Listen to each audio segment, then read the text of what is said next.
Hello, hello, hello, and welcome to another one line of code on this most momentous of Mondays. It's a manifestation day for those of you that want to know. It is the 11th episode on November 11th. So, kind of interesting how that worked out. But, hi, welcome in.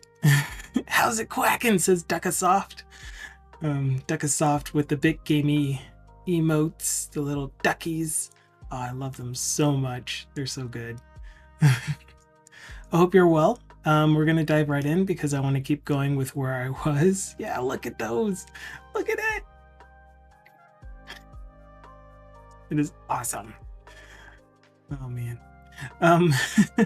So what I've been doing this morning is picking up where we left off on Friday afternoon. I know I didn't do too much on Friday. It wasn't a great productiveness day. So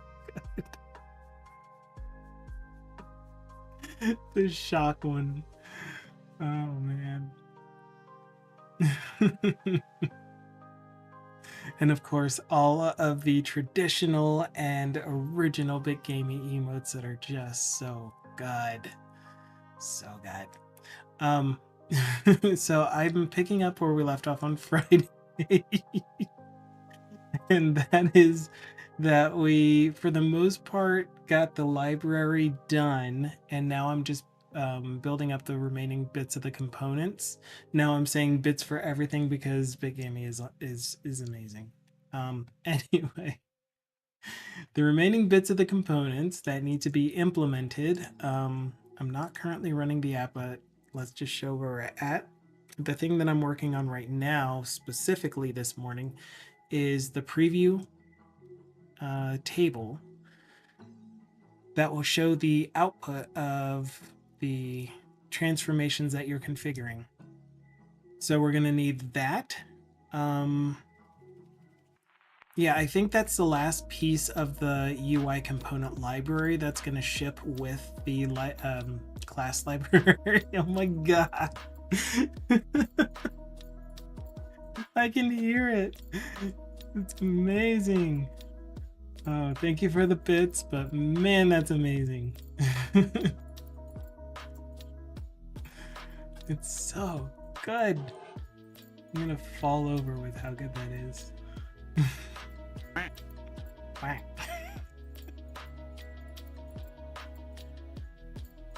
So fitting. I am pulling up the files that I use for this import process. Oh, and thank you for that, Dukasoft, man. Oh, they're so good.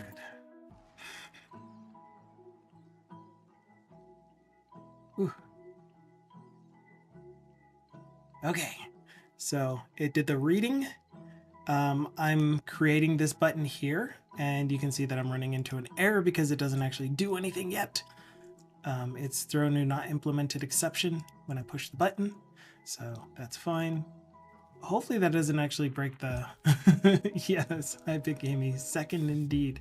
Hopefully that doesn't break the app. It kind of looks like it did because I have it throw an exception and it's not actually handling bit drony.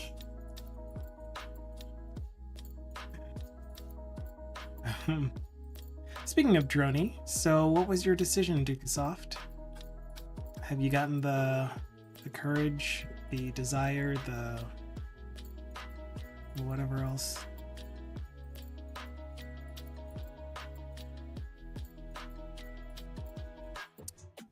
Where are you displaying the show preview button from?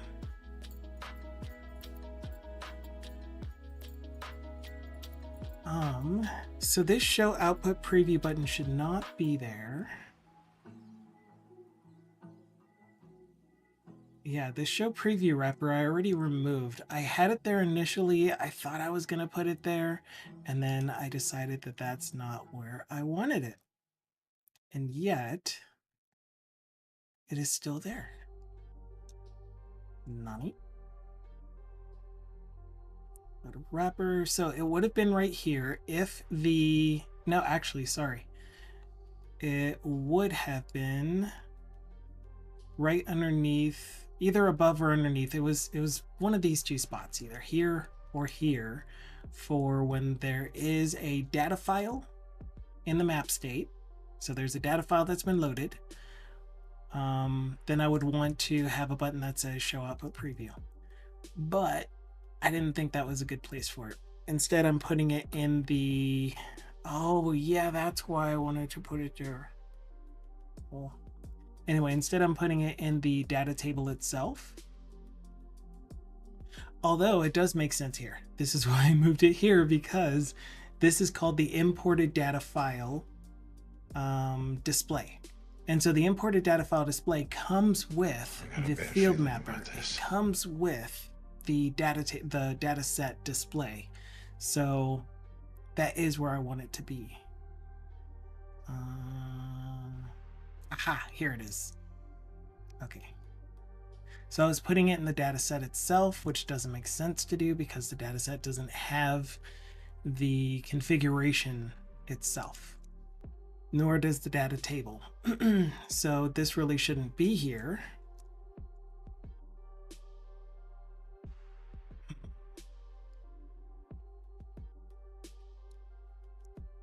So I'm going to get rid of this from the UI library because it doesn't belong in the data table viewer. That's up to you to decide if you're going to have some kind of field mapper.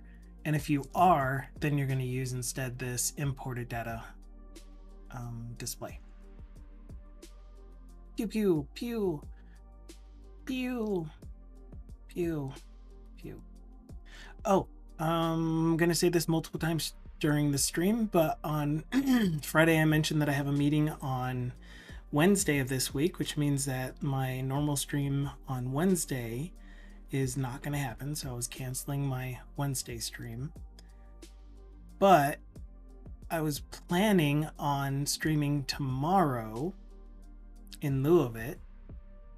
But then I was like, actually, no, what I'm going to do instead is on Wednesday, I'll start my stream at 9:30, but I'll end it at 12. So again, the same time that I'm starting today, except that I will end the stream at 12 to prepare for the meeting at 12:30. So normal stream time on Wednesday. I plan on starting at 9:30.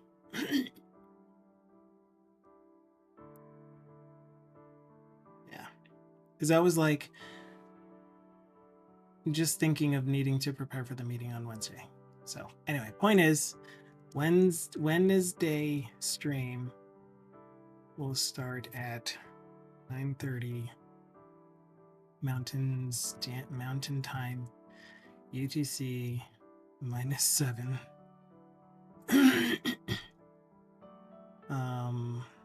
And I will end at 12:30.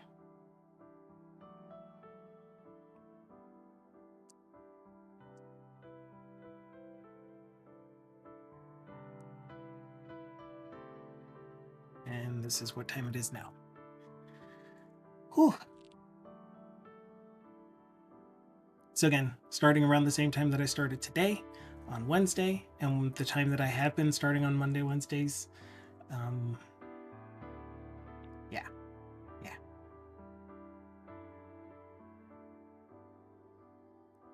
Oh gosh. There is one other consideration that I wanted to make. As a reminder, .NET Comp starts on tomorrow. That was the other reason that I decided not to stream tomorrow. But it starts tomorrow at 9 a.m. Mountain Time, something like that. Yeah, 9 a.m. Mountain Time for the keynote. On tomorrow hype. What do you assume I'm gonna have another try?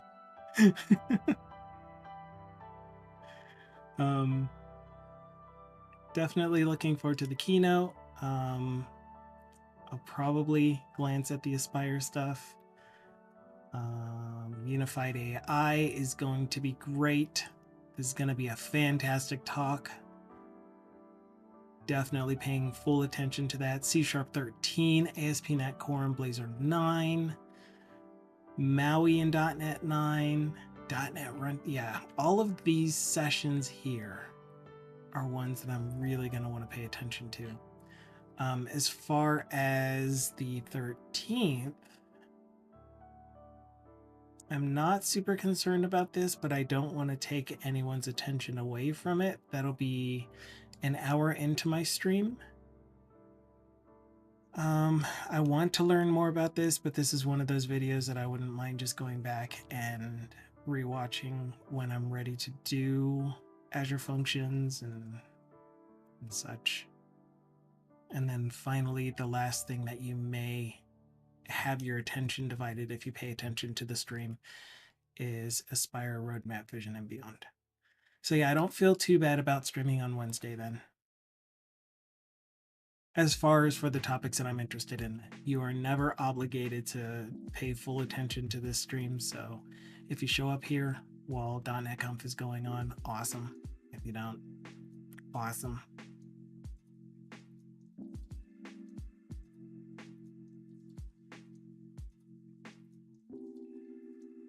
Okay. So yes, Wednesday stream, start at 9:30, end at 12 Mountain Time. Speaking of drones, mine arrives today, a day early.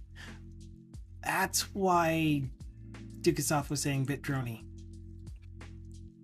I was asking Dukasoft about his decision on whether he was going to stream. And he says, if it's the desire to stream, it's still there. My problem is time and energy at the moment. Understandable.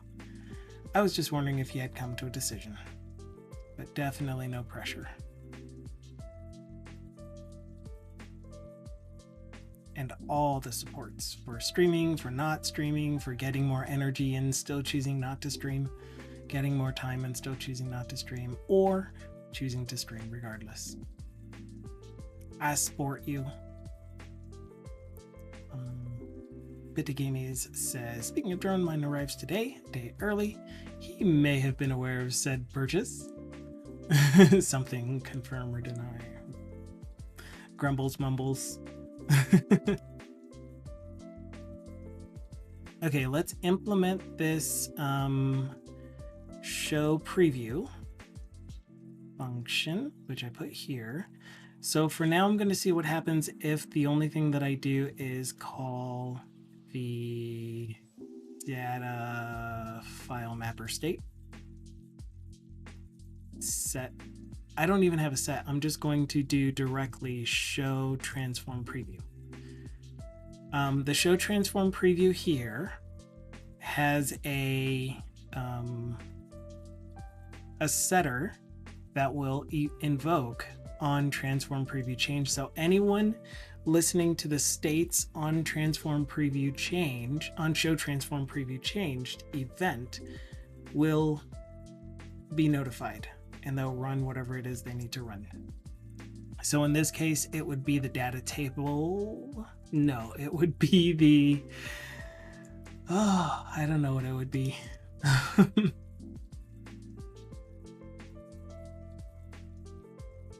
I think this imported data table is going to have the dataset display as well as a data table display, where the data table display would have the table that I want to show with the results of the transformation. Whew.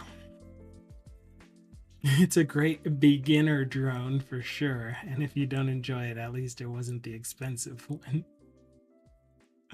Something tells me it may not have been the inexpensive one or the beginner one. Not with quotes around beginner. Then again, I'm not very good at social cues.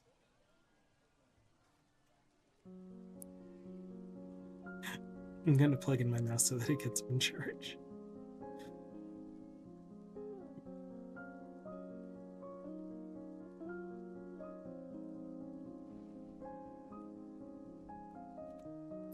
Okay, Well,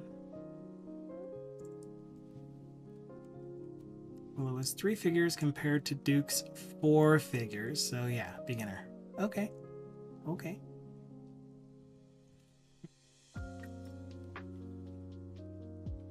I got scared.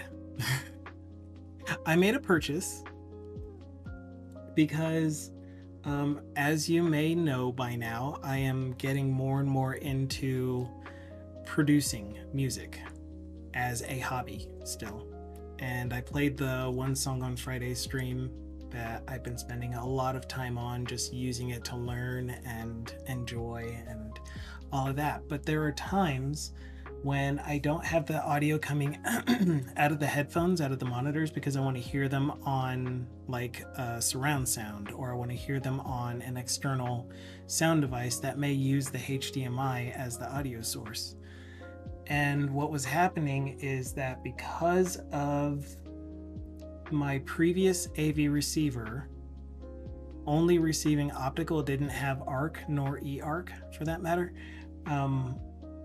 it had a delay no matter what I did with the ASIO driver, blah, blah, blah, blah, all of this terminology that has to do with music that I don't understand. So I ended up getting a new AV receiver and I set it up over the weekend, and the receiver has like all of this smart stuff with it. It has this AI sound thing that will enhance your multi-channel output and all of that fun stuff. Thank you for opening Adobe.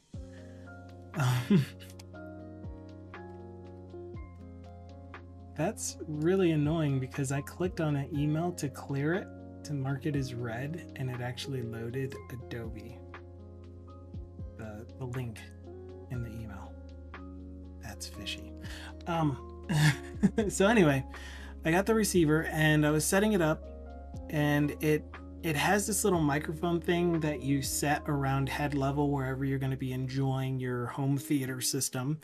And so I had it next to me and it did the audio thing and it set it up and it played back the 5 speakers, and it was like, awesome. That was really easy. So then I switch it over to my PC input device and it's playing only from the front 2 speakers. And I was like, okay, all right, I must have done something wrong. So then I go into the TV settings, I go into the receiver settings, I do all the things that I can think of. And no matter what I do, even if I'm playing an app that's native on the TV, no matter what I do, I can't get it to do more than just 2 channels. And I was like, I think I made a mistake, and I really don't want to go through the process of one, figuring out how to do audio setup. It should just be a plug and play scenario, but it's not. And 2, hopefully it's not a malfunction. Like, I knew that it wasn't, but hopefully it's not a malfunctioning receiver that I need to return and go through that whole process, or find one that is easier to set up for my not as capable with physical setup things personality.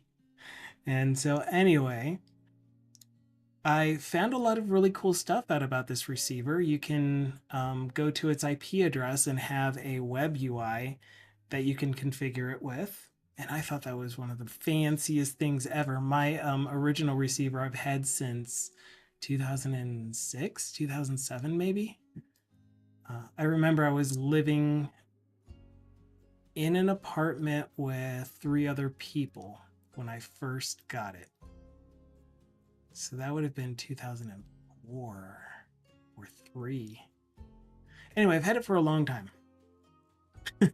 So I didn't know how much the technology had changed. I hadn't even done much with ARC nor eARC. I didn't even know what it was. So anyway, I'm plugging this thing. I have the HDMI cable going from the TV, eARC port 3 out to the receiver, eARC port, and it's controlling the volume, but the whole time it's only doing 2-channel stereo sound. And so I get to the web UI and I'm playing with the settings and I'm turning them on and off one at a time. And I finally get to the surround AI setting. And the surround AI setting, or not even the surround AI setting, it was something like the performance profile or something, and it's like drama, sci-fi, all of those sound profiles to set up the room just for the type of video that you're watching. Any of those other things are 2-channel stereo only. And there's one that said all 5-channel stereo, whatever, and then raw surround signal or something like that, which is the one that I wanted because it can go up to 7.1, even though I only have 5 speakers. But point is, I was trying to change those, and it's like, you can't change this because surround AI is on. So then I turn off surround AI, and then I change it to the 5-channel thing and the surround, and then suddenly I have surround audio, and it took forever. It was sad. Anyway, is eArc the Kindle version of what Noah used? Asking for a friend. That would be eArc. Let's see. This is more like the lightning bolt that Zeus uses nowadays.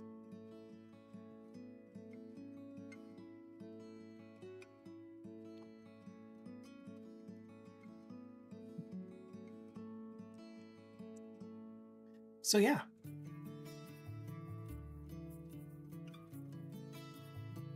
The sound floats really good in that one. In the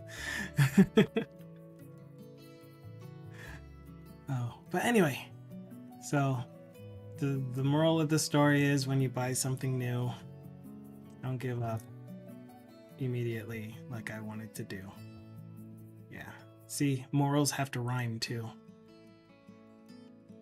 That's how you know it's a really good moral.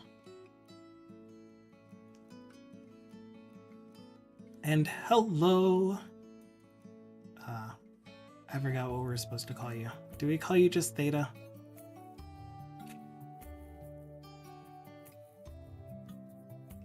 I need to pull up my notes. So today I am working on the component library that we're putting on top of the data import utility library that we created over the past few streams. You want me to say the whole name? Okay. So the Tahayasin. Got it.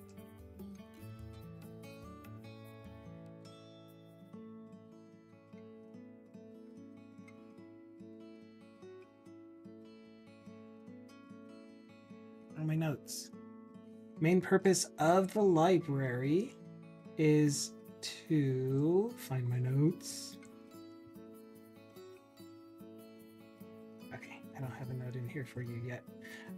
Is to take any input file that is in a structured format. It doesn't have to have like a don't forget the 2. That wasn't in the phonetic spelling.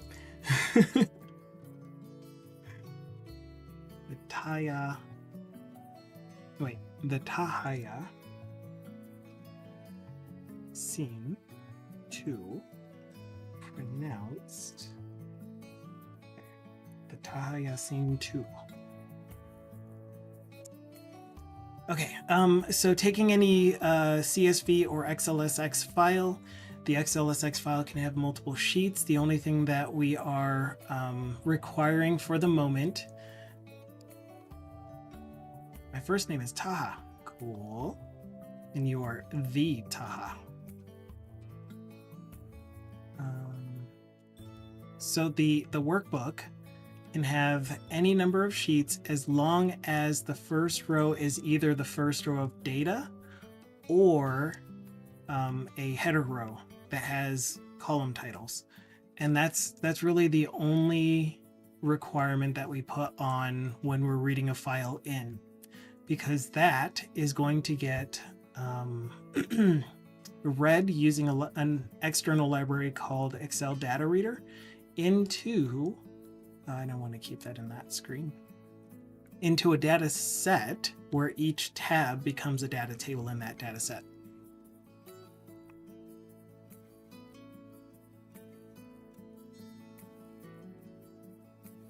There. I want you to stay over there.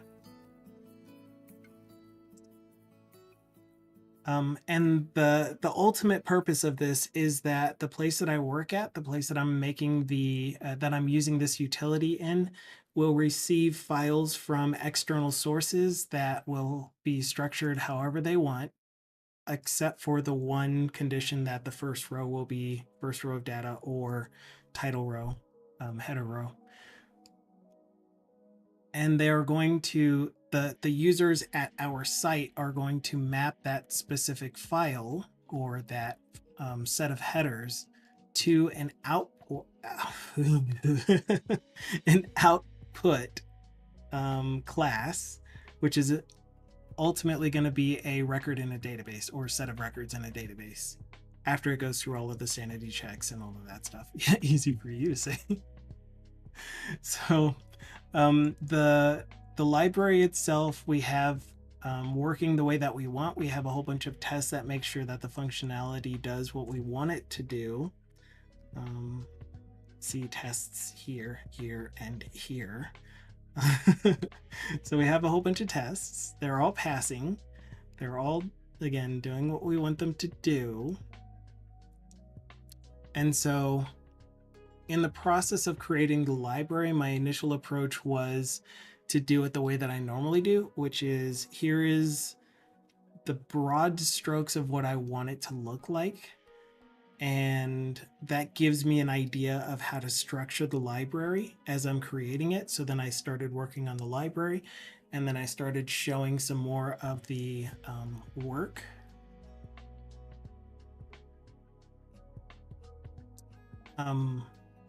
Showing some more of the UI based off of how I was writing the library, and then the library grew so complex that I lost track of it. So then I tried creating a UML class diagram to track everything.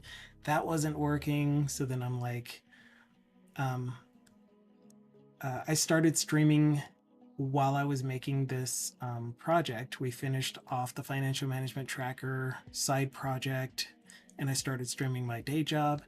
And so in doing the streaming part of the work, I admonished myself, because that's what I tend to do when I'm now showing my work to other people.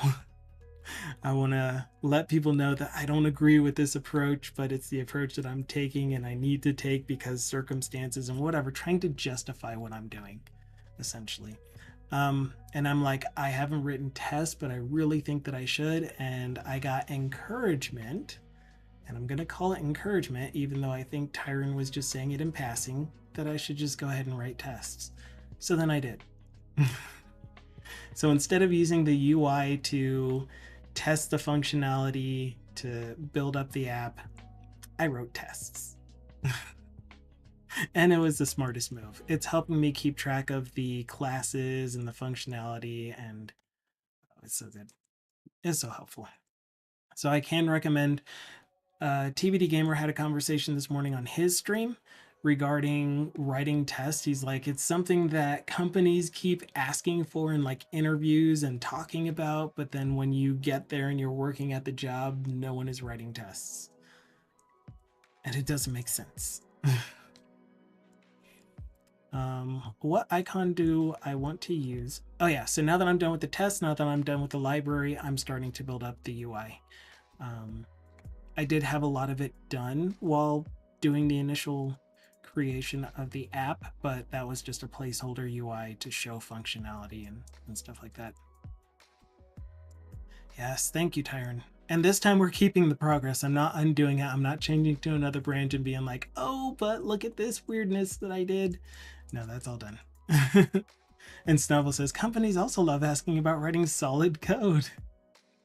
And most of the time you're inheriting legacy code where these practices just weren't at the forefront of the developers' minds.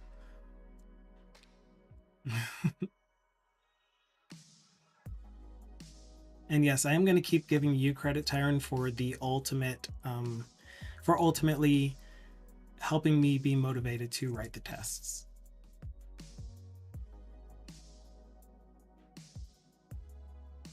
Okay. So, I'm going to grab an icon for the preview. So the way that I have been doing that, at least in my thrown together, and like, why am I still only throwing together things? I really need to just make it the official thing. But in my thrown together UI stuff, I've been looking up the icon. I typically try to stay with the same icon set. But in a component library, I don't want the person, the developer using that component library to have to be like, you need a link rel style sheet and then my library style sheet. Because I want it to be isolated CSS, because I want it to be, you just grab the components and run with it, style them yourselves in the end. I want some custom or some default icons, which this one needs to get changed, by the way, into the component itself. Some default icons that are just SVGs. And then you can style those SVGs, you can replace the SVGs, whatever you want to do.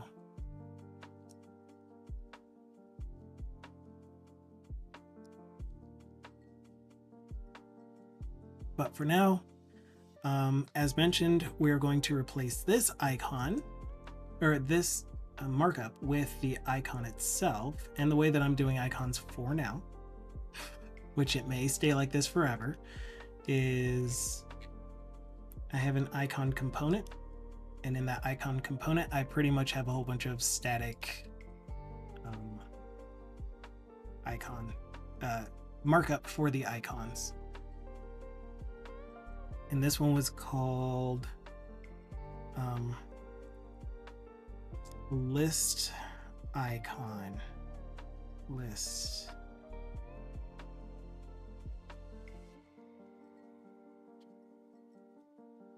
I don't know what it's going to be called.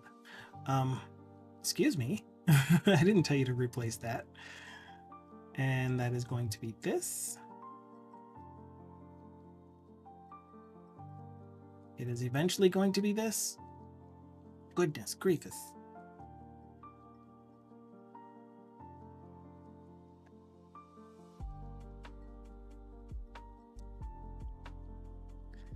And you're complaining because you'd like a semicolon.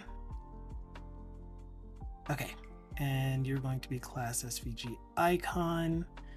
Style. I don't like having the style be all of this stuff.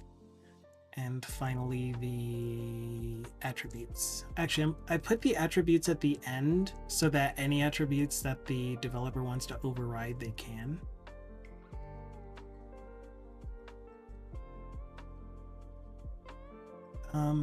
So you can see me doing that here. Yay. Did you hit it? I wasn't paying attention. I just felt like celebrating because celebrating is good. Celebrating is fantastic. Okay, get rid of this. Keep the view box. Do you have any width and height on you? Do any of you have width and height specified? Because if you do, we'll cut you.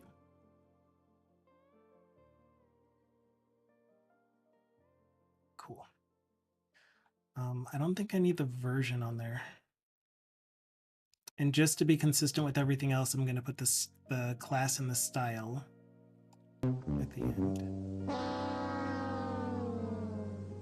What did I break? I mean, it's a great sound and all. What did I break?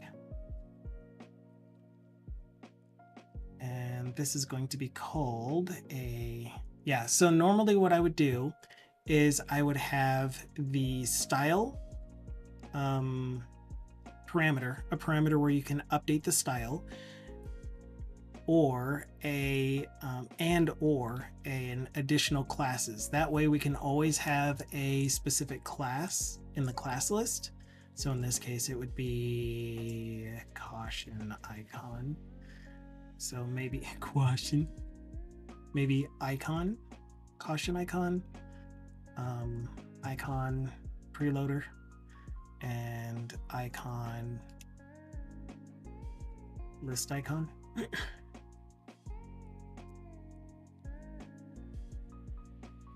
Man, this view box is 1024 by 1024. So, which means that when we downscale it to 1M, anyway, thank goodness it's an SVG. However, the stroke width is going to really matter. So when I took away the style, did that also take away the stroke width? I think it did.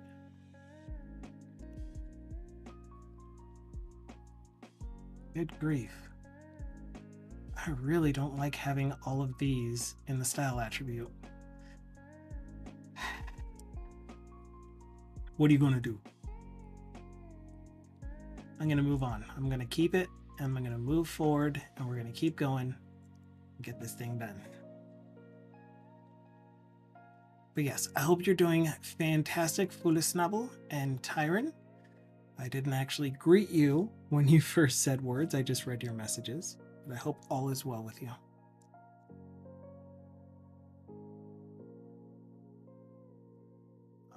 A reminder that I'm going to end Wednesday. I guess the way that I should say it is I'm going to end Wednesday's stream at noon my time instead of going until my full workday because I have a meeting at 12:30.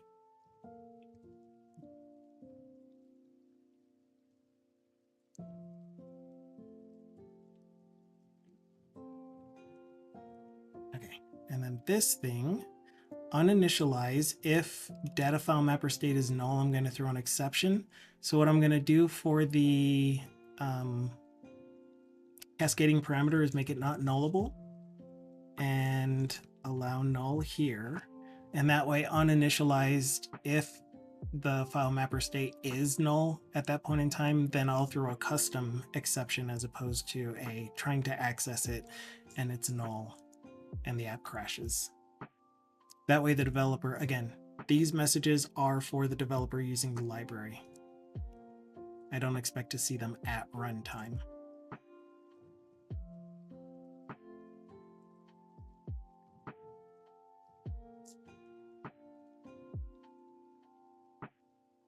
Okay, so we were replacing this with icon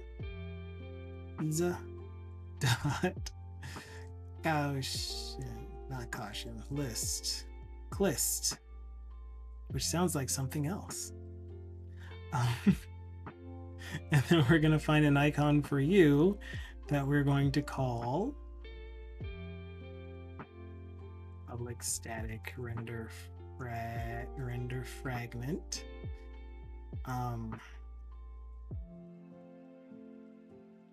I think we might just use a magnifying glass for preview. Let's see what actually comes up when we just type preview. Ooh.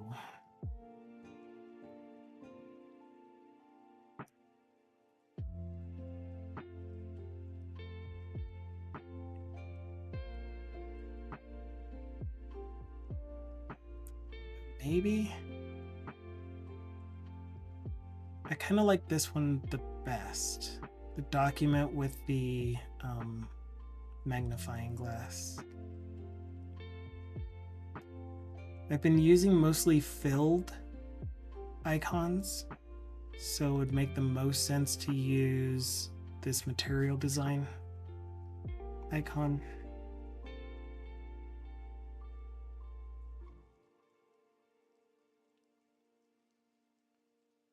Yeah, we're going to go with this one. So it will be called preview.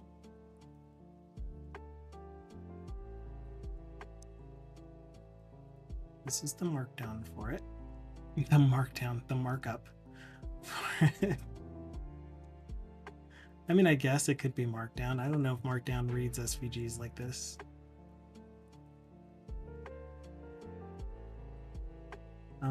Did I miss a...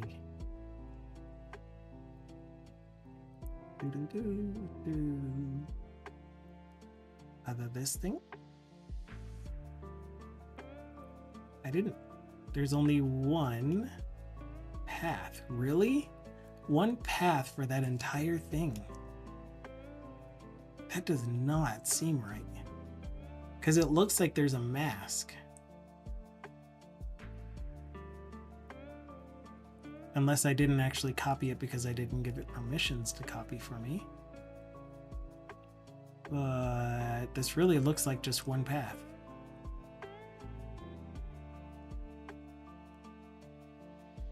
It is. I think it is just one path. Okay, so I'm replacing the width and height. I'm adding a class icon, preview icon. I am setting a style of font size 1em, not font size, width of 1em.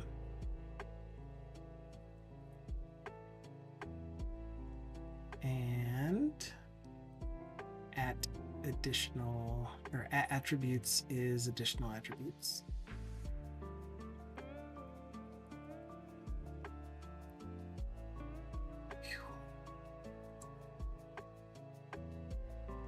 Okay, we will see if that is doing what I want it to do.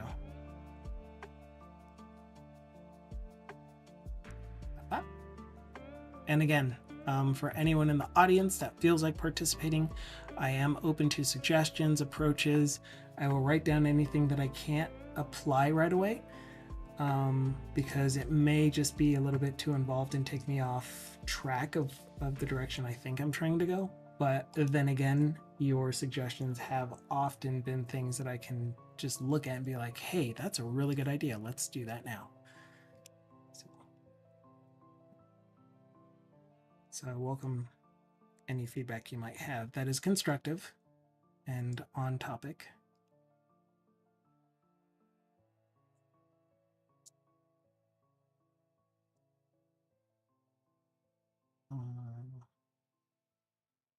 Okay, so back here, we want to have icons preview. Okay, let's see what that looks like. I vote naming everything Duca. Constructive and on topic. I will name things Duca in my personal projects. Actually, don't I have a Duca variable in one of the RMA apps? I'm pretty sure I do.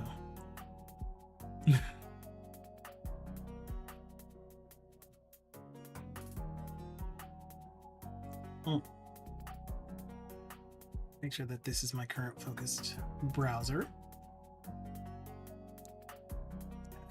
Here is our file. Cool. So we now have the preview and the, so I really like this iconography right here. That's weird. Oh, wow. I totally thought that the zoom only affected the page that you're on, and it affects all displayed pages in that browser session. Anyway,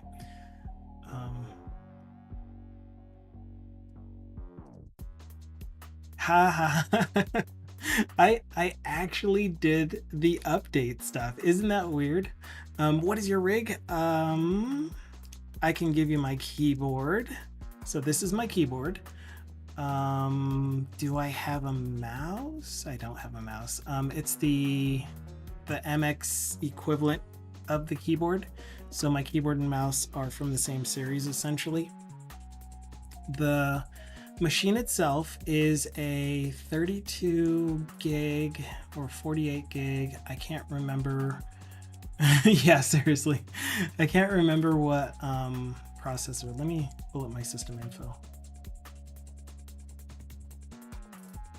I don't actually get asked this often, which is why I don't have it as a command, and I didn't think to add it as a command. But let's see, 3.7 gigahertz processor, i7, Intel i7 8700K, if that means anything to you, with 6 cores. How much RAM do you have? I have 32 gigs of RAM. And my video card, I cannibalized from another machine is multimedia display.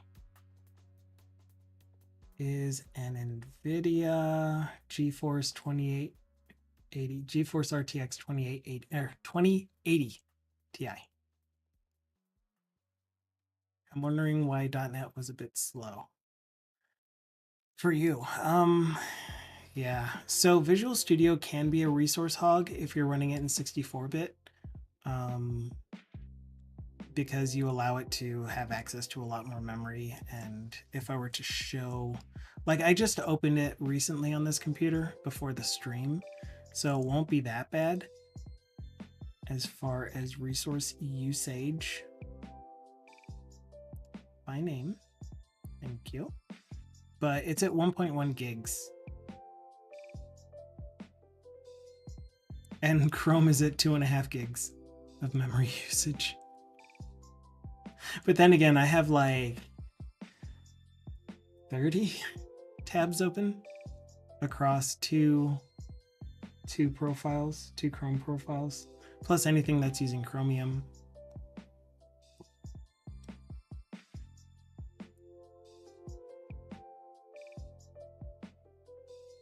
Teams is the worst. Teams is doing pretty good. It's only at 275 megs, and I have 2. Are both of those counted in this one? I have the Teams for business and the personal Teams apps running.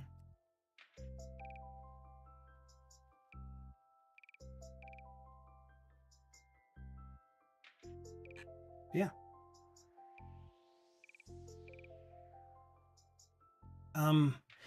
Another thing you could try if you haven't already set it up is DevDrive. I haven't set it up yet. I really want to, but again, that's one of those things that requires research and me spending time on doing that as opposed to other things that I would want to do. Hello, Thindle. Modern apps hog memory because of mechanisms. They're made to extend onto memory depending on how much you have. Yep, absolutely. Yes, .NET Conf will begin tomorrow. Fun fact, I was kind of planning on watching the opening of .NET Conf today, only I checked my calendar after midnight yesterday and it said .NET Conf started tomorrow, aka tomorrow from today. I noticed this when I went to the site and couldn't find a link to watch it. So yes, do I still have it open? So .NET Conf starts tomorrow. The opening ceremony, the keynote speech, starts at 9 a.m. my time. I was going to move my stream from Wednesday to tomorrow because I have a meeting on Wednesday at 12:30, but I was like, that doesn't really make sense to do right now because .NET Conf is tomorrow, so maybe I should just cancel both streams. And then I was like, wait, my meeting is at 12:30, so if I start at the time that I've been starting recently, which is 9:30 my time, then we're still going to get plenty of stream time and get plenty of work done. So I'll stream on Wednesday at the normal time, but I'll end at 12. I'll end 30 minutes before the meeting so that I have time to prepare for it. So Wednesday's stream is going to start at 9:30 my time, which is about 45 minutes ago. This is what time it is now for me.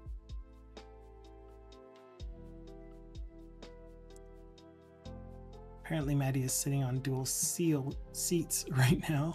She's PM for both Maui and Aspire. Sounds stressful. Sounds interesting, I guess. She was speaking on what's new for Aspire, first session. Cool. Okay, so preview icon is up to date.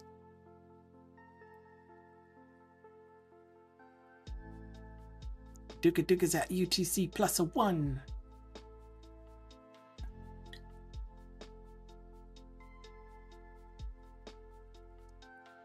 Can you at least buy me dinner before we adopt pet names like Watershedder? They called you Watershedder? Hey, Big Gamey, it looks like your arrow went way over target. It's a little tough when it comes to aiming, huh? Better luck next time, Watershedder. Your score for this shot was 0.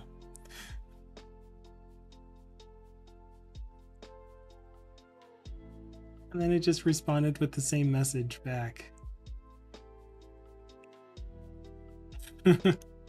I wasn't actually anticipating this to be the final view, but thank you. Thank you, Hanban. Right now I'm focusing on this button here, which is not implemented yet. So that's why it crashes. Let me get rid of the throw new not implemented exception for now, so that we can at least see it toggle the display that's on it. Although there is no display on it because I'm using an icon. Is there a version of this icon that has a strike through? No. I think what I would want is a preview icon. Ooh.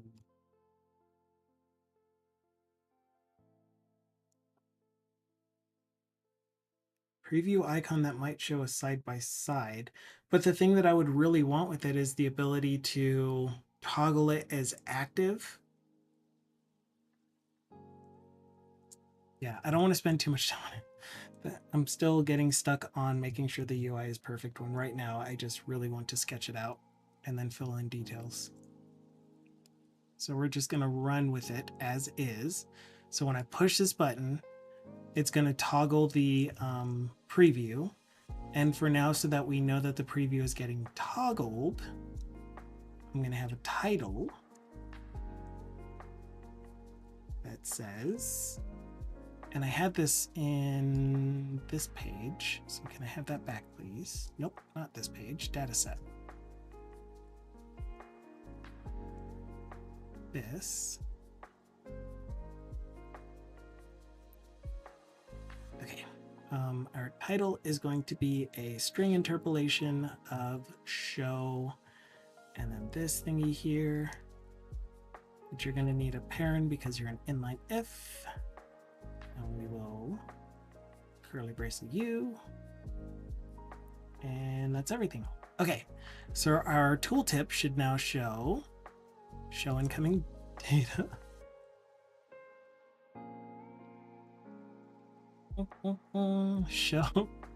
Show incoming data because preview is on, preview is now off, so it says show incoming data. Excuse me.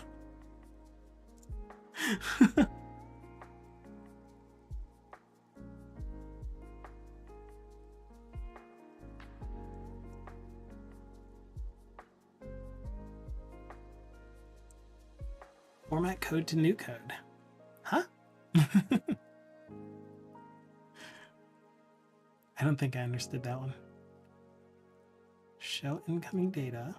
Oh, it's probably the circuit has closed kind of thing.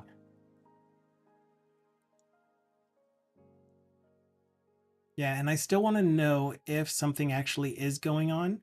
If I keep saving and doing hot reload and all that stuff, and then I refresh the page and pick a file again, it takes longer and longer each time. What does my process usage look like? Oh, I don't know because I'm not running in debug, but that's fine. Okay, show output preview, show incoming data, show, oh man. Not, this is called toggle. Toggle. I see what's happening. I can see what's happening. How you had JavaScript, you were inserting it in the string interpolation. That is not JavaScript. Nice try though. So I am doing Blazor, which means this is Razor syntax. So this @ symbol tells you that I am changing from a HTML context to a C# context.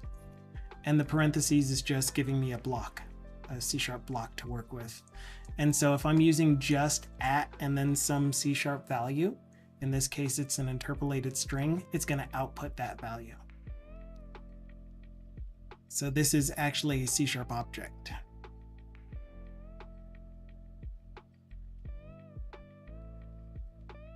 And the other thing that I would normally do for every single one of these icons, which you're going to see me do when we create the actual library, is have a span class screen reader only.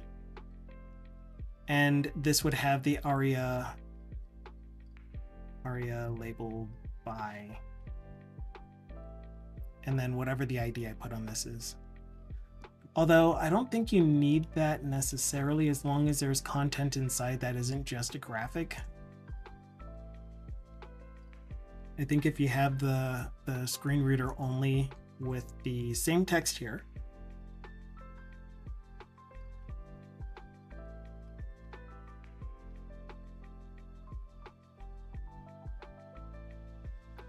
then when the user is using a screen reader and they navigate to this element, then they would here show incoming data or show output preview button. Yeah, and that's why I think I needed it to have a labeled by on the button itself, because otherwise it's going to be just text, I think. Maybe. Anyway, but we're going to do that. At least I'm going to do my best to do that.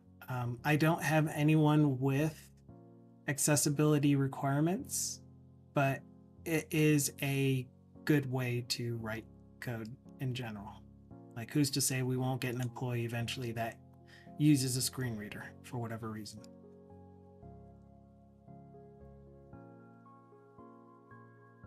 Oof. Okay. And right now I obviously don't have an SR only, but oh, that's going to be hard. The issue with using classes inside of like global classes inside of a class library is that this is a common class name. And so we still can't rely on it to be implemented in the users, in the developer's code base, but we also don't want to override their specific SR only class. So we would normally prefix it. And in this case, I usually use this or RMA. I think RMA would work. But the other thing is, if it's global, then that's going to make it really difficult to avoid having the developer need to do a link rel style sheet href equals underscore content slash my app or my library. I don't want anyone to have to do that. So I think the approach that I'm going to take from here out is I'm going to create a partial for all of these individual things that are going to be used throughout the app, like my scroll bars, for example. I wanted the scroll bar to be applied everywhere, but I don't want to create a I don't know, lib.css, some CSS class that needs to be referenced.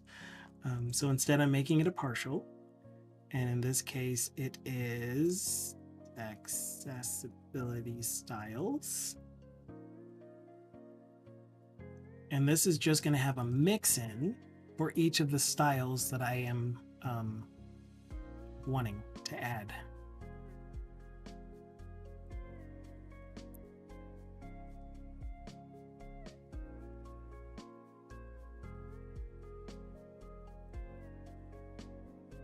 And so I know I'm going to have a class named RMA SR only whenever I'm going to use this. So in the places that I actually use it in the library, the isolated CSS for it, imported data file display .razor.scss, is going to import SAS, what did I call it?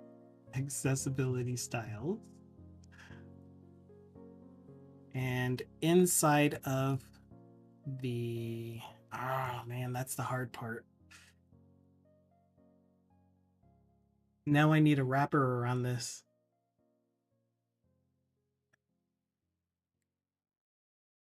I'm going to try it without a wrapper,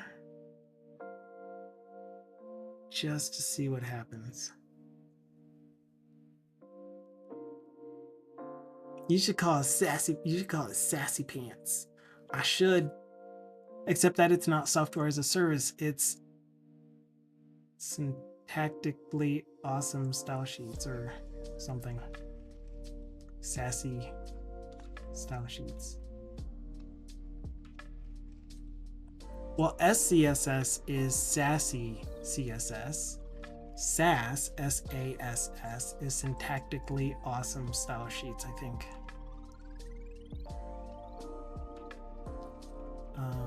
But yeah, we're gonna try. I don't know if this is gonna work. Again, I don't want to spend too much time on this because I want to get the gist done.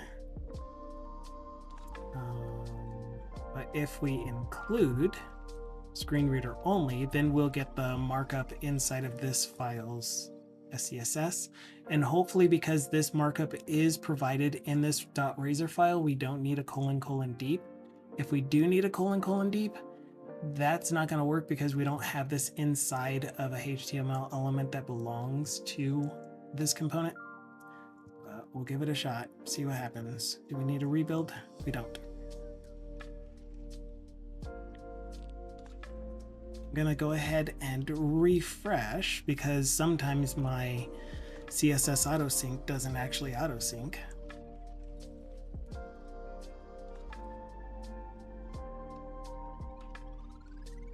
And we'll check the styles on the span. That is RMASR only, and I'm not seeing the class RMASR only. Let me just make sure I didn't mistype. The RMA-SR-only. And regardless of whether this is the right CSS for a screen reader only type of thing,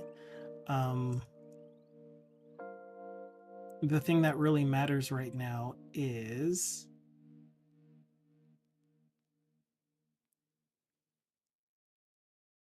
that the styles show up in the dev tools. So I am going to stop the app, see if it, oh, duh. I created a new SCSS file as well as a new isolated CSS file. This isolated CSS file was not transpiling. Isolated SAS file, I should say, was not transpiling to SCSS. Or regular, oh my gosh, you know what I'm trying to say. I wasn't compiling the SAS to CSS for this component. So even if I did it correctly, I wasn't getting the isolated CSS file until I told it to compile. I know my words. I don't know my English. Oh man.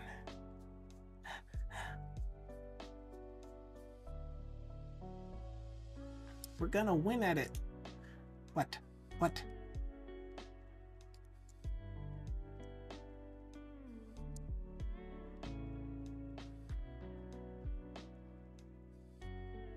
Are you doing the thing where you're not actually loading or what? That was weird.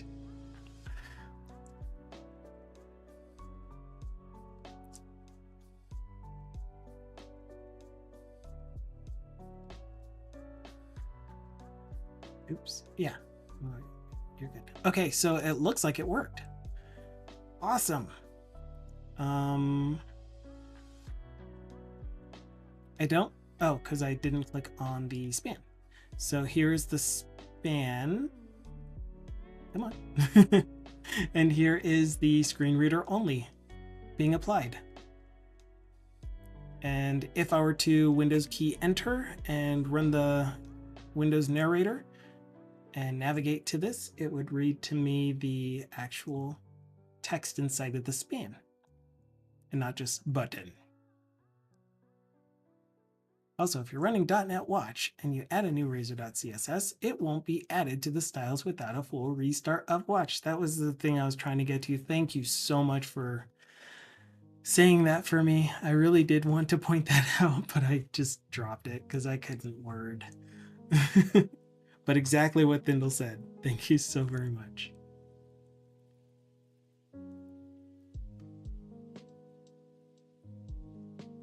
Okay.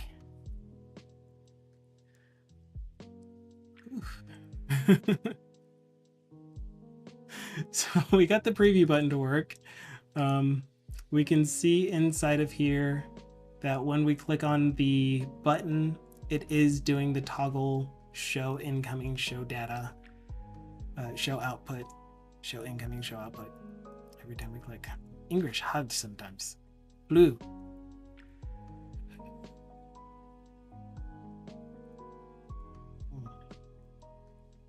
Okay, that's done. Now I need the actual thing to display the transformed data. So this should open the, yeah, something is completely eating up my RAM. And I really think that it is this app not releasing. When we last looked at Chrome, it was at 1.5 gigs. Now we're at 2.5 gigs.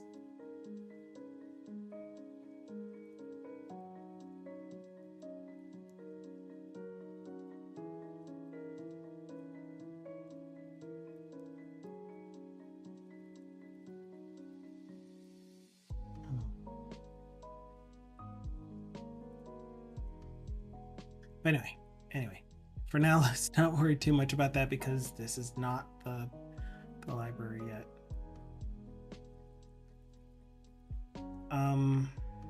What I want to do is create at least one mapping to the output.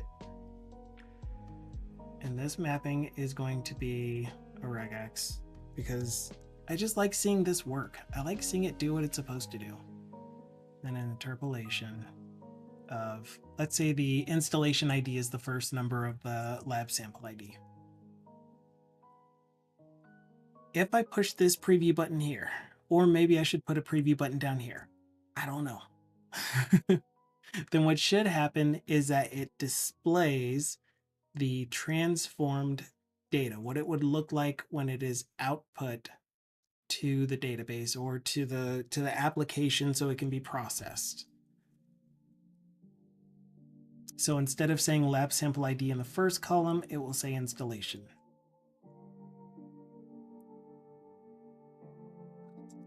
Okay. I have tests that prove that when you call import data file .apply transformations or whatever the generate output method is called, it works. So when I push that button, I am going to populate a preview data table.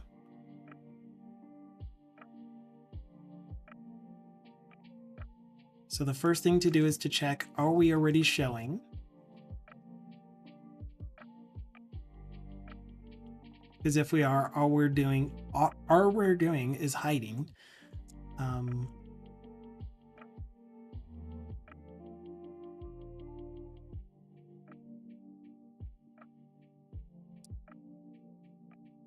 I know that this is going to be async eventually because the generate output is asynchronous. It's just, I wanted something there for now. Otherwise, we want to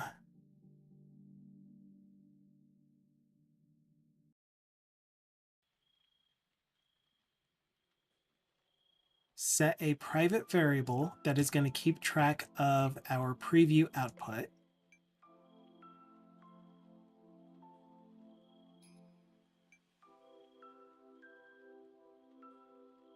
Preview. This is how you spell preview. Previous, obviously. Preview output. Hello, Napalm. How is the studying going? Are you feeling brainular? Brainularly strong? Yes, it's a word. I made it a word. So that preview output is going to be our import data file, which is going to be our data state, data field mapper state. dot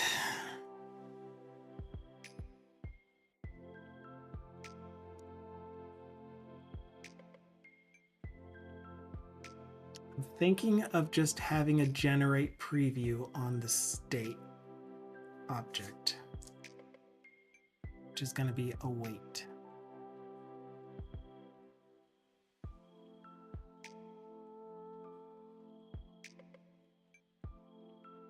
Ugh, studying. Haven't done that today. Was gonna ping you, Thindle. Didn't hear from you much last week. Napalm also says, today was spent arguing with DevOps why there are better options than Terraform. And Thindle said, nah, spent half of the week at the .NET compound, so I was kind of gone.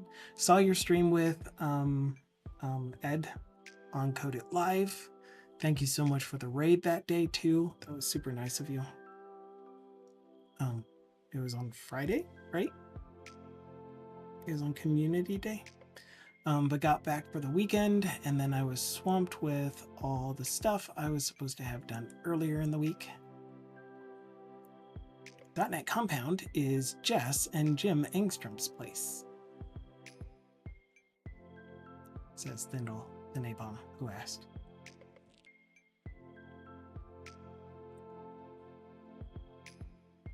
It'll come down eventually. Okay, so this is going to be generate preview for the current data table.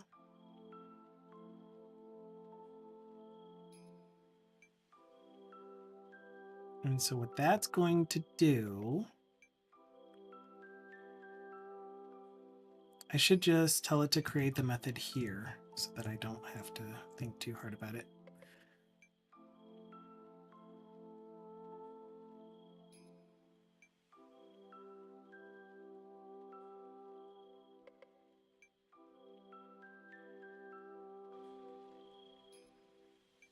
Okay. Whew. And what we're going to do is make sure that the data table exists in our file if there was a change I wanted to make. This just reminded me. Have you ever gotten to that point where your library, you've written a class library, and it is nice and solid, it's clean, it's working the way you want it to, and then you're like, there's something that I want to do differently. And that change is going to make everything else need to be changed, including all of your tests.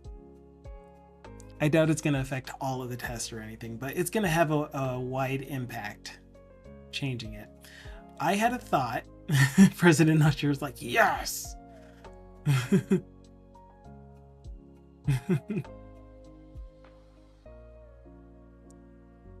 So Tyron wants to know, what exactly are you arguing is better than Terraform? What things are better than Terraform, and why are they better? And for what backend?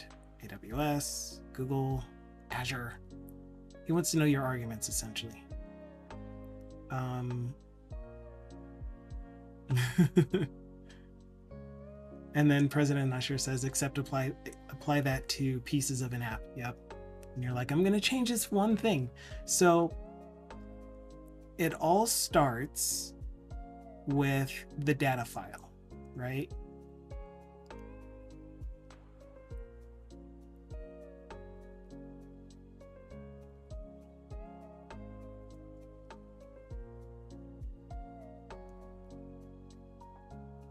So here's this imported data file. The imported data file is when you drag and drop a file here, it captures the file's name, its extension, and the result of transforming that file to a data table, or to a data set with 0 or more data tables, I should say, and the option of whether or not the data you uploaded has a header. So that's an imported data file. The properties on the imported data file include a dictionary, and I tried to change this last time and realized that I shouldn't be changing it, but it includes a dictionary of string, which is the table's name or the spreadsheet's name or the CSV file's name that gets turned into the data table's name. So the data table's name with the list of fields for that table. It has a separate dictionary of string where the string represents the table's name, and the list of mappings that you are applying to get that table to look like your destination object type. And what I started doing was creating an object for the table with the imported list of fields that we read from that table, and a separate object for the table name list of transformations to be done to the data to get it to look like the destination. However, the thing that I'm really wanting to do now is create one object called imported data table. Yeah, imported data table. And that imported data table would have the list of record field descriptors for that table and the list of field mappings for that table. And so I would essentially get rid of these two properties, turn them into just lists in that new object, in that new list of import data table.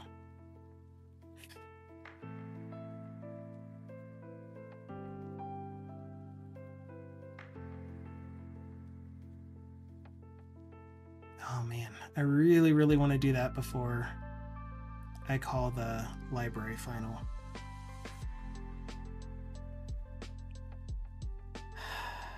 What am I going to do? What am I going to do? I don't know. So right now what I'm going to check is if there are no field mappings for the table that's being provided, then we're going to return nothing.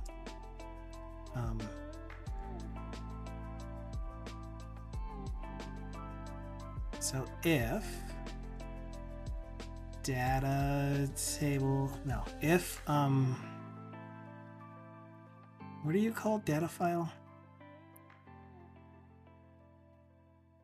Data file is not null here, right? It is nullable. So if data file dot field mappings dot any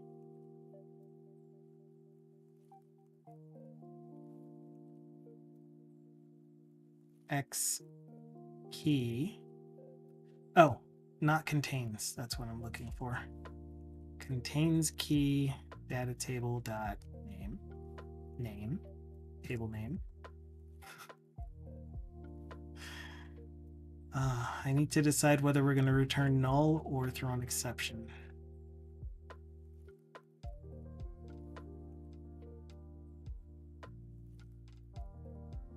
Return null for now.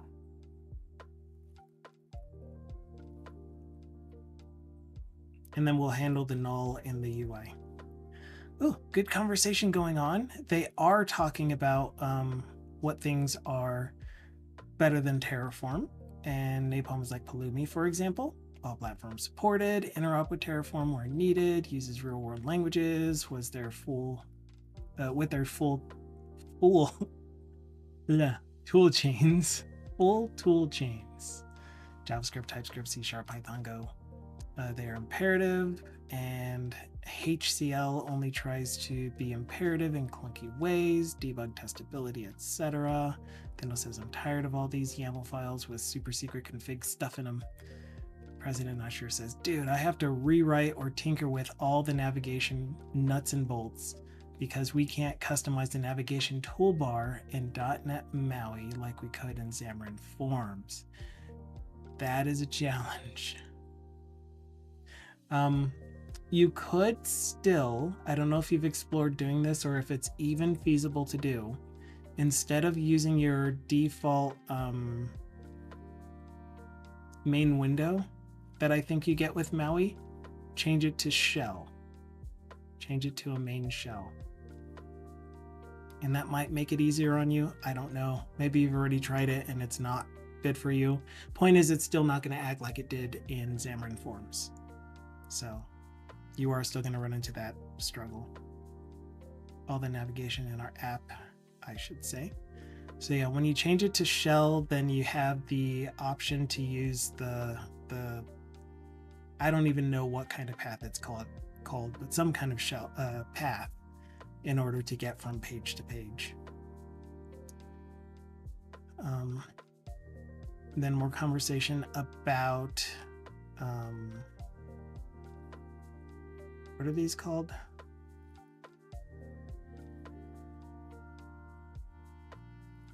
Architecture as code, something like that. Some approaches other than Terraform. More conversation about it. I'm skipping over it, but if you are interested in hearing it read aloud, then let me know. But I really want to continue with my work, and this is not relevant to my current job, but it is a great conversation that's going on. I aspire to not work on back-end stuff. So far I am unsuccessful. And then the response to the changing it to a shell, I think that was this response. Easy for you to say. True. Not easy to do, easy to say. I saw a video of James Montemagno showing that. And then implementing shell would be exponentially much more work. Understandable. Although at this point it might have been a wash. True. Using the classic XF style navigation is closer to the metal, so I can deal with problems more easily than I could if shell wasn't working for me. I've used both. Cool. Unrelated, but really at this point, Pulumi should pay me as a dev advocate. I have been pushing for it everywhere I go, says Napalm. I mean, have you applied to them to be some kind of advocate or evangelist? They might take it. They might take you up on it.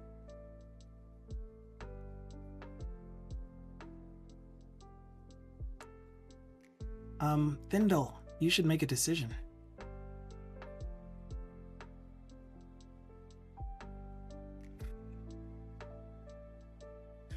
Not sure if they have an evangelist thing. And President Usher says, a little too early for bed, no? And Snuffle's like, it's too early to go to bed. Sorry, but I'm also tired. I think you should meditate. Don't sleep. Put your body in a sleep-like state, but keep your awareness present and meditate and manifest some things. Today's a good day to manifest things. Give it a shot. You'll do it. Okay, we are generating the preview by telling the data file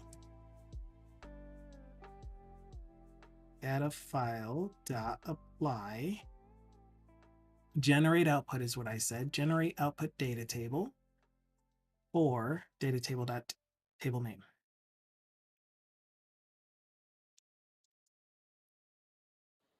I made this async. That is synchronous? No, it's not. That's synchronous. How is it possible that this is synchronous?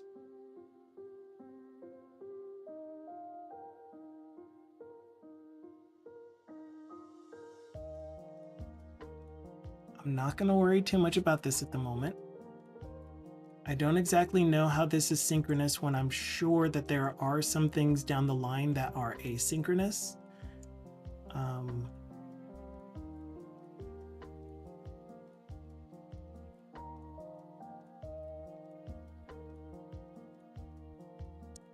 From null? From canceled.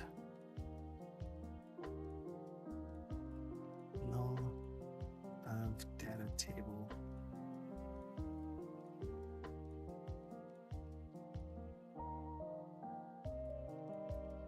We'll find out. We'll find out what's going on there. So more conversations about sleeping and making decisions. Poll is up. Let's help Thindle. So should Thindle XYZ? You've probably had a day. I'll vote for play a game. Take a walk is a great idea, Snobble. I still vote meditate. But that wasn't an option that you gave us.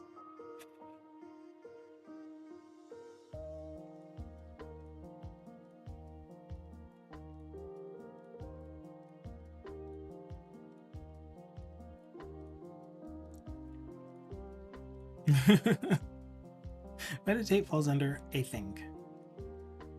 Oh, well, I already voted. Okay, this is our result. And you are an actual data table? Yeah, we're just gonna return task not from result. Just to get this out of the way, man. Again, this is my actual process for dev. I know it can be improved and I'm open to recommendations and suggestions, but I want to see this at work doing what I want it to do so that I can implement the actual process for this, the actual UI. Okay, so when we get back, the data table that is a result of generating the output data table from our import data file display, which is going to be our preview output. Then if preview output is null,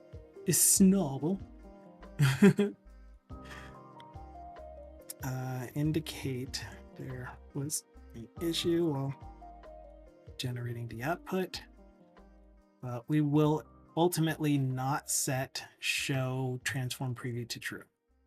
So we just get out of here.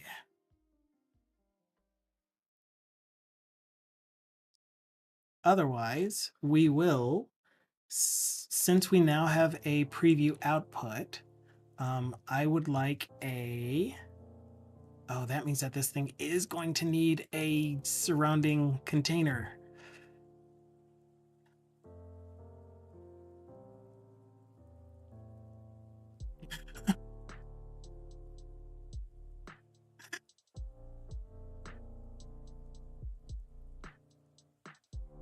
Oh, I love your conversations with the bot, Big Amy. They're so good. I need a wrapper for my data display. I bet you already have something called data display wrapper in this tree, because I like names like that. So we have the data set display and we have the preview display. Output preview wrapper.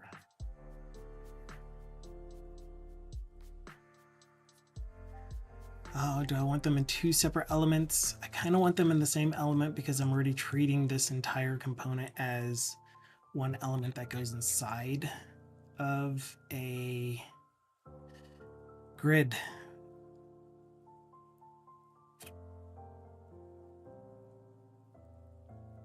This one here.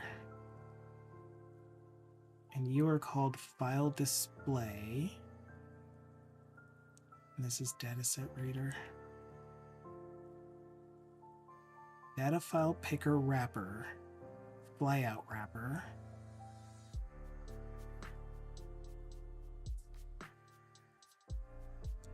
Oh. No idea where that went. Data file mapper wrapper. So we have data file mapper wrapper, and that's the thing that has the grid on it, and a data file picker with a field mapper with a file display. And so file display is the thing that gets the grid area FD, which is great. Then inside of that file display, we have the dataset reader wrapper, which we actually have instead, before that, a data display wrapper that we just added. So I'm assuming that you are the dataset reader wrapper. You are. Pasta. Oh, and I'm doing the nesting for specificity, which I'm sure you could have guessed on your own. So there's more conversation going on about COBOL and stuff. Cool. What was the result? I missed the result.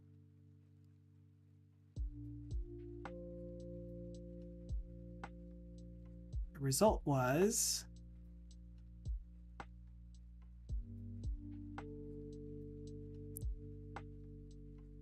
sleep.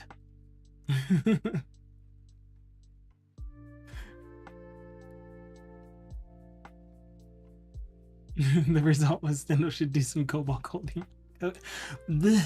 Words are not on my, well, spoken words are not on my side this morning. And it is morning for me still, for another hours. But that's okay. My spoken word, although important, is not the be all end all. I think Microsoft should use .NET Conf to troll the heck out of us.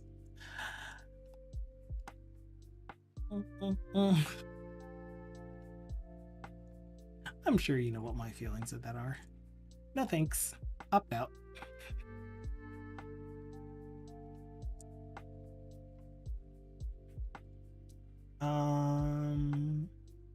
Okay. We got this thing. We got the data display wrapper. So, because, yeah, I'm going to use the actual component's name in here. So imported data file display wrapper.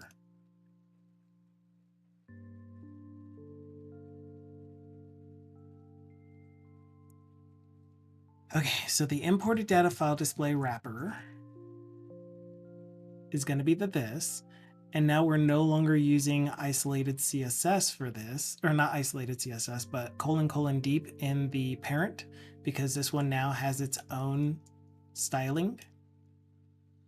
I'm going to go ahead and put it in the isolated CSS, which means that this include screen reader only can be inside of here as well. I'll put it first. Save that. And what does our styling look like now? I'm going to use the CSV because it's generally faster. Styling went away. Control F5. Style. Errored. We're going to restart the app.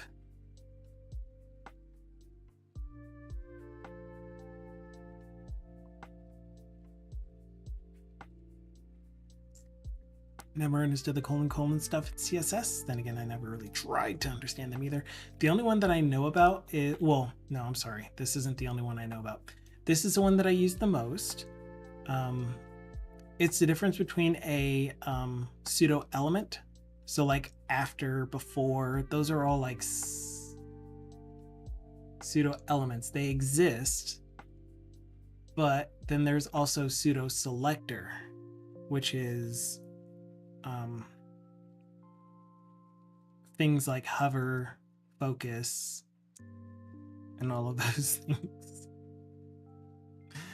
So I think the : is the pseudo element and the : is a pseudo selector. Whatever that means. I could be backwards. Yeah. All right, so I don't have any CSS anymore. I've lost the styles for this table. Actually, for the entire component, which is the data, because you still say data display wrapper. Save the file. Okay, you are now imported data file display wrapper. And we're going to make sure that the class in your isolated CSS is correct, and it's not.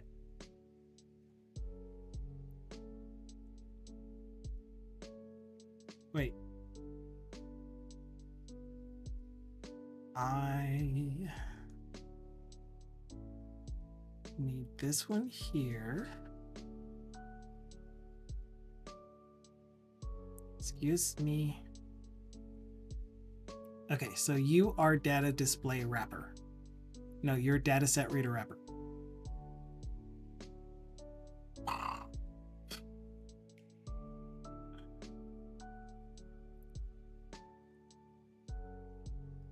I need to slow down and pay attention to this real quick. So I'm going to put my focus on this for a minute, but I will be back to pseudo reading chat in a minute. I need to figure out what my CSS structure currently is, starting from imported data file reader or imported data file display wrapper. So that is this class. This is the isolated CSS for this class. The first thing that I'm doing is including the RMA screen reader only element selector with the styles for it. Let's see if that one stayed. So that one did stay.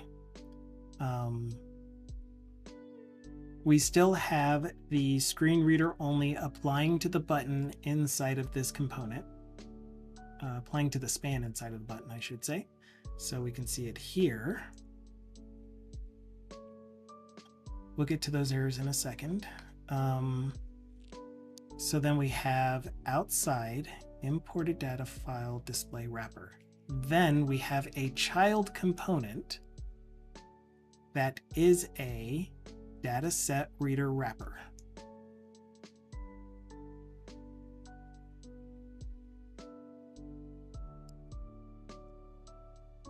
And that wasn't in here.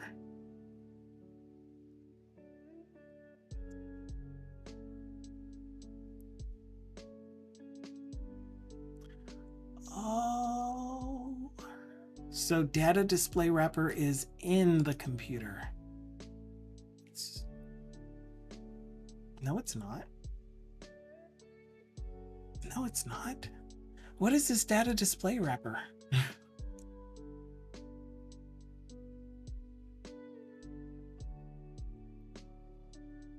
Data display wrapper, imported data file, which has imported data file display wrapper, dataset reader wrapper, data table display.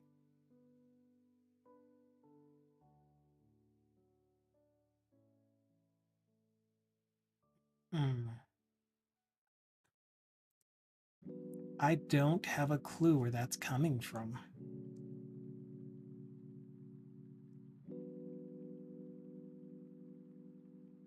I don't know what data display wrapper is, or why that was working and giving me styles. Data display wrapper had an immediate child data table wrapper, whatever it used to be. Data file mapper,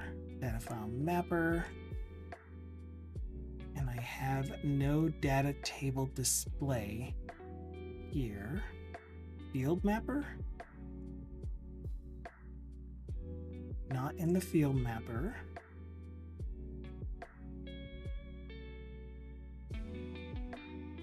Should be one more nested child. Not in any of the value configurations.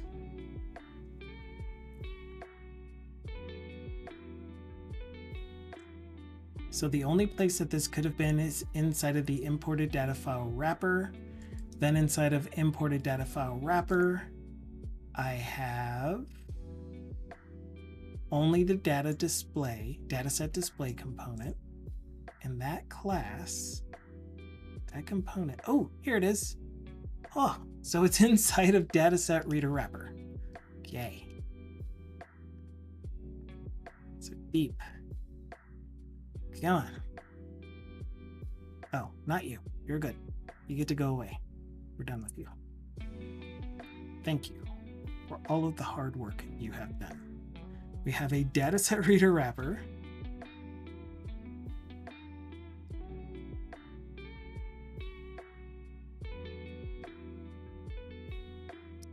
And inside of that dataset reader wrapper, we have a data display wrapper.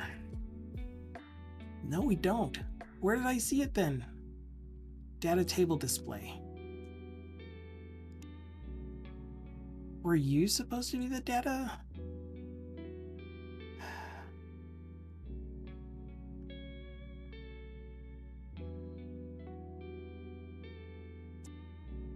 Anyway, I found it. It applied. I don't really know where that data, whatever the one is that we just saw. Data display wrapper was not a thing. And yet it was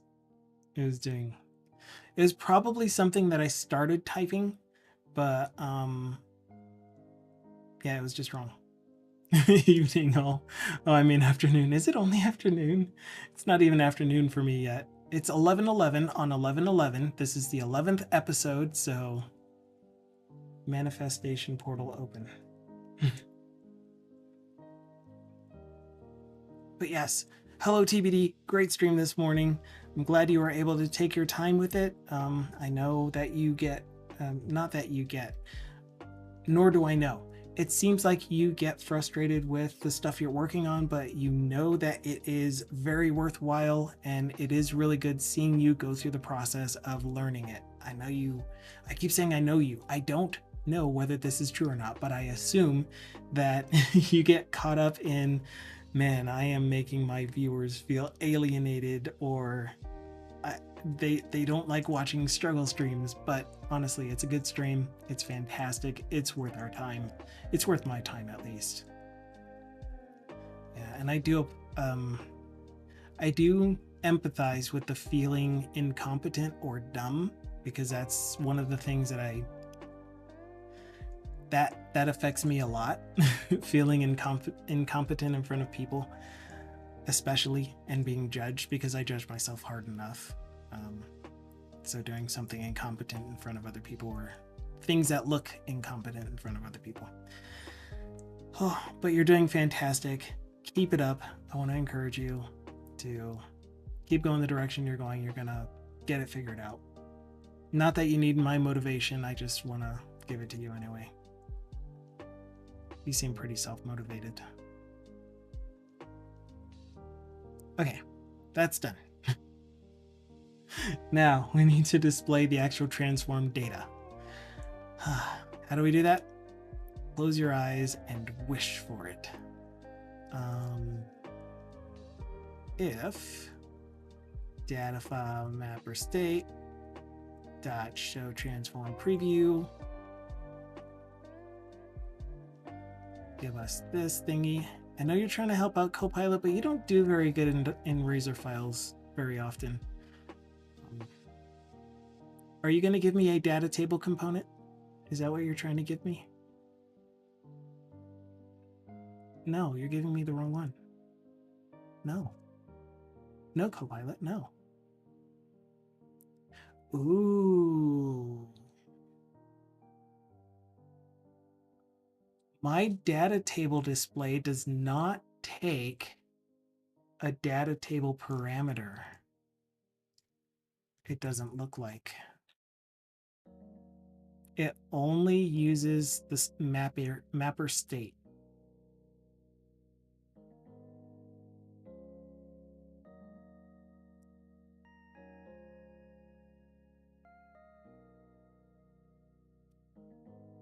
Okay, we're going to change that for now. And the way that we're going to change it is we're going to have a parameter.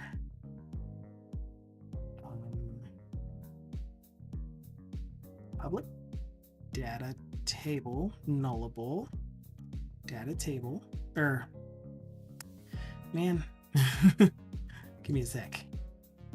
You're going to be called use data table. Excuse me, let me read. use data table. So we're going to have a parameter called data table. Data table to display, and we're going to update some logic real quick. We're going to first, for our use data table, go to the data table that's provided as a parameter. That's the only one that matters. The other thing that we're going to update is only if data table is null, only if the user, the developer, is not providing a data table for this component, then we're going to rely on the mapper state. Crap.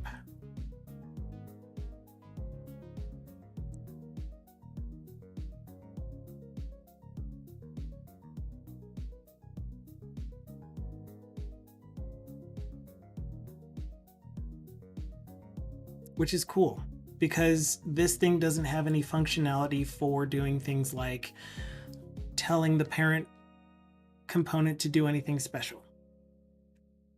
We're good. Everything is good. We're fine. It's fine. We're fine. We're good.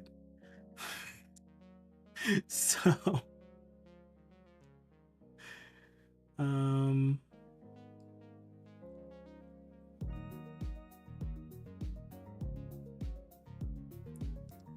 then if data table is null, all right, I'm going to combine these two.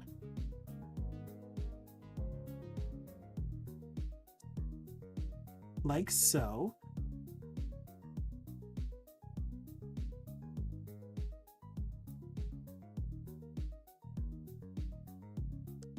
Man, oh, I love this song. I brute force my work into existence. I do sometimes. But I appreciate the vote of confidence, and I promise I will continue to struggle. I mean, you could be successful too. You've done enough of the struggling part. Now it's time for success to happen. And then Napalm responded, I am dumb a lot. Dumb a lot. And you're 11D line. 11T line. Wait, what did I say? Why did I say that? Yeah, I'm missing a lot more chat than I usually do today. I don't know what to do about it.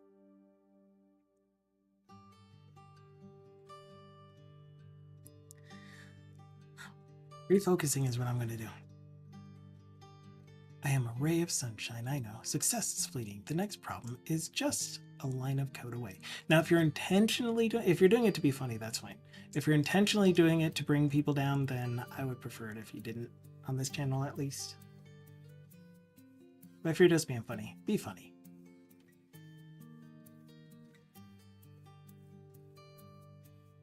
All right, so that looks better to me. That's readable. That works. I'm going to put a remarks on here that says, if it is not provided, the active table will be used. I didn't have my sartalics on for that text.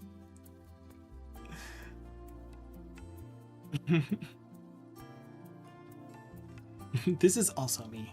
But yeah, I brute force my work into existence. I'm currently doing that because I am definitely at the point where this needs to already have been done.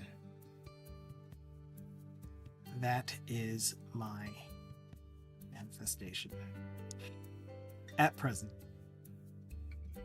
This is all just going to click together, and once I show the preview, it's going to be like, bam. There's the work. There's the entire application doing what it's supposed to do as far as providing you a way to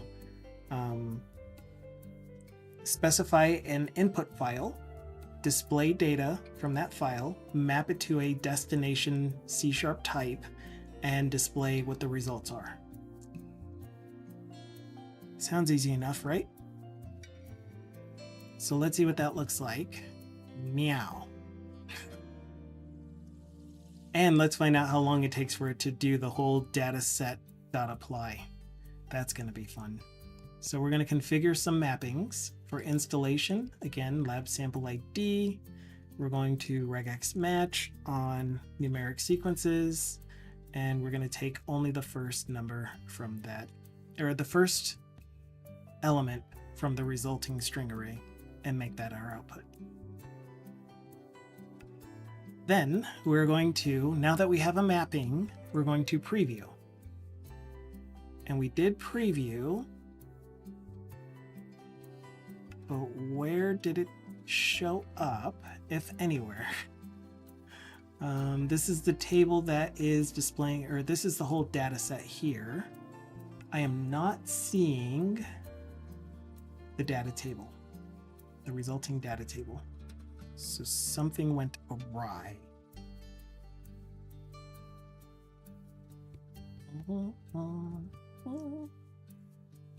It could be that generate preview ended up giving us a null back. So let's do some debug.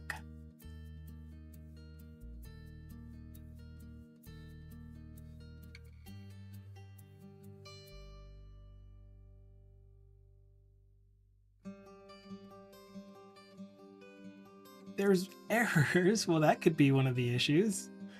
I didn't actually finish writing the code. I thought I manifested the rest of the code into existence already. All right. Preview output.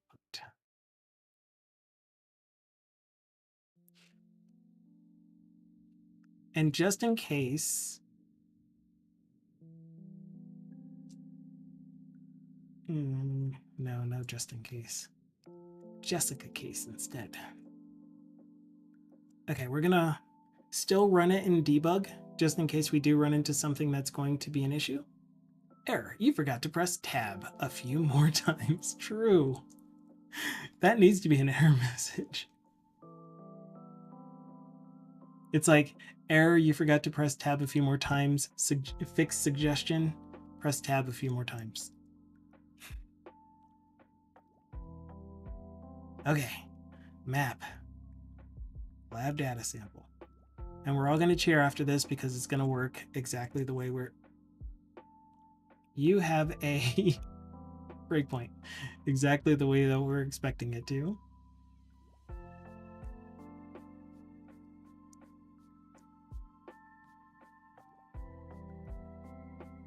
Close. Preview. Okay, so here we go. Show transform preview is false. And so we're going to try to get the preview. Our data table name is table 1. We don't contain name.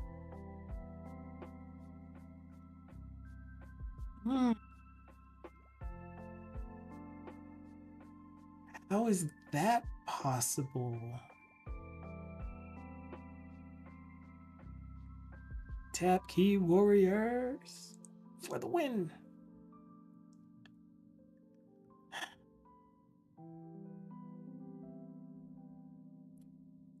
Did I only push close? I didn't even push anything yet. This is all working on a copy of the data, on a copy of the mapping fields. When I push map fields, that's when I get the mapping fields applied to my dictionary of table name list of mapping fields. So if I push this again, and we get here, and we see our data table field mappings is still empty.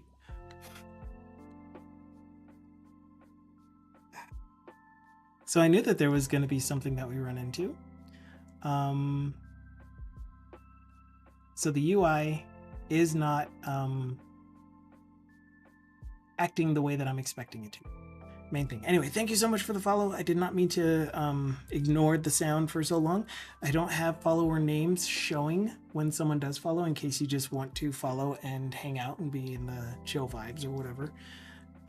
But you are always welcome to speak up if you feel like saying hi, introducing yourself. If you have any comments or contributions to current conversations, or want to start a new conversation. And also, you are invited. Yes, Have you already tried WinUI 3? So I'm making mostly web applications. I was working at a place where I did a desktop application, but that was WinUI 2 using WinForms in .NET 7 with a Blazor WebView control. WinUI 2? That was WinUI. I think that was WinUI 2. But no, I haven't done very much with desktop applications in a little bit, since I'm back to fully working on web applications and libraries. Have you had any experience with it yet?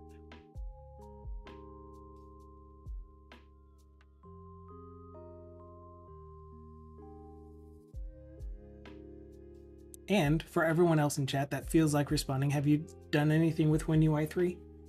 Is it even a thing yet? Yes, I test. Awesome.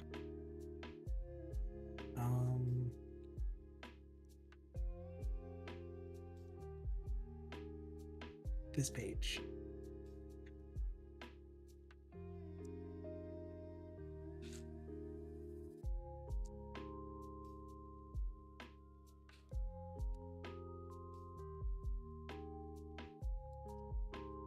And what have you used it for? Yes, this is a Blazor app. Well, this right now, this is a C# class library that provides functionality for providing an Excel workbook or a CSV file and providing instructions for transforming the input data into an output C# class.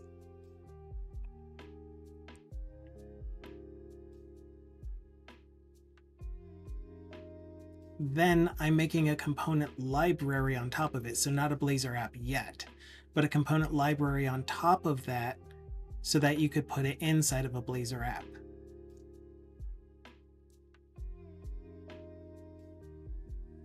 But I think we're at a point where I know the only thing I need to do is generate the output, but I'm not populating the data table field mappings correctly through my existing UI. So I'm going to put a pin in this and use it as my guiding mechanism for creating the actual Blazor component library.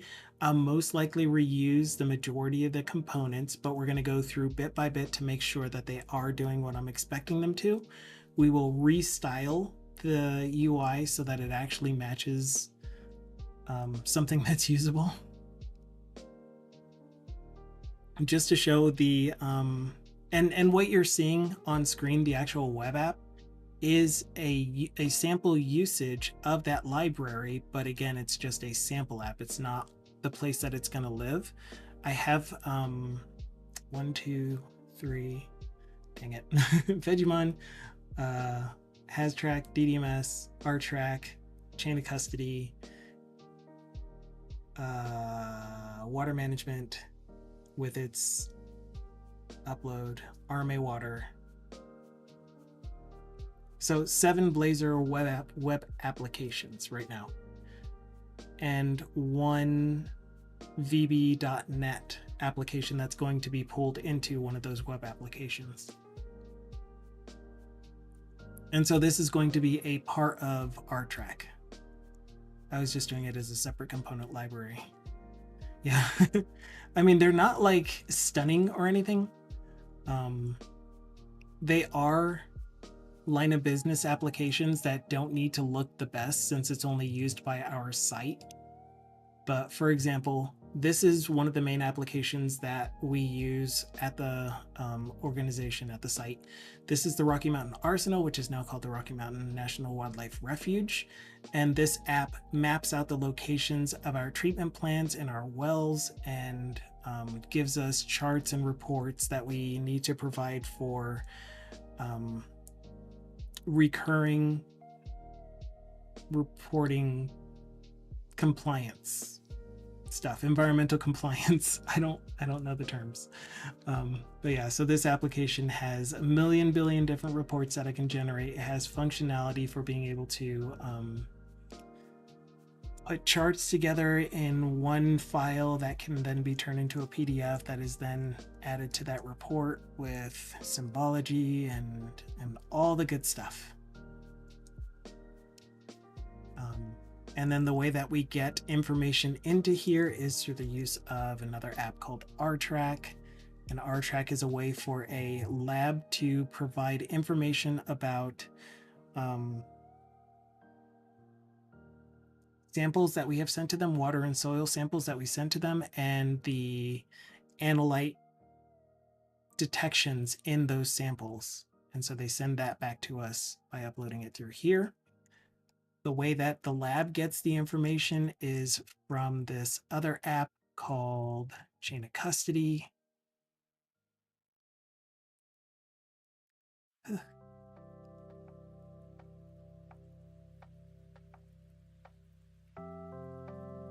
And so we use this form after we go out into the field and take soil and water samples. This one is going to be water sample if we leave it at CGW, but you can see there's a bunch of different things that we can take as samples, put them in containers. This generates labels for those containers, and then we ship them to the lab. There is one intermediary app after this. It's called S-Track.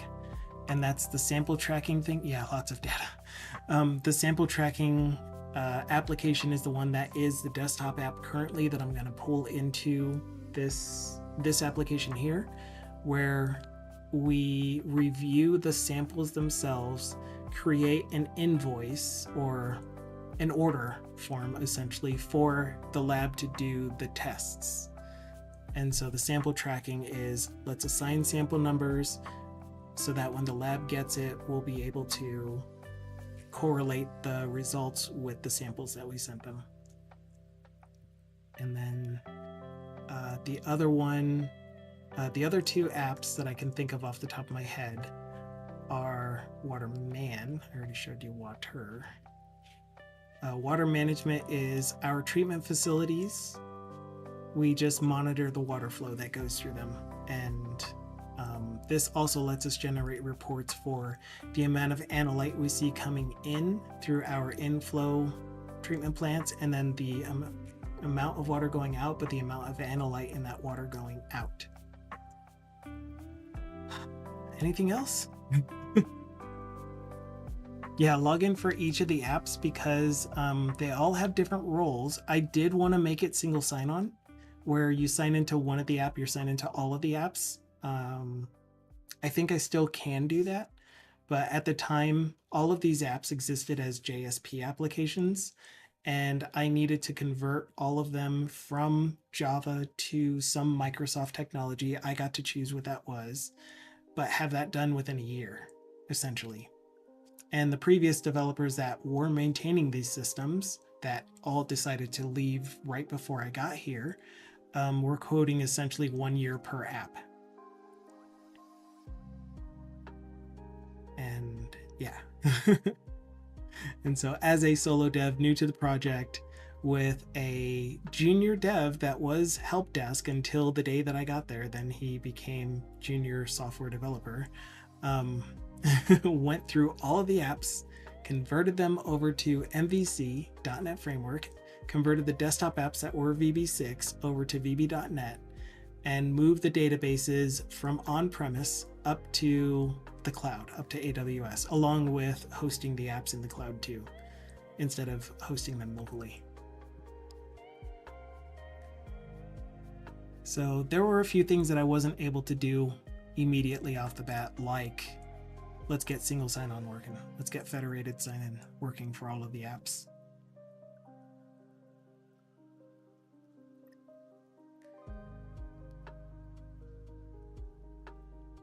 That is still in the plan.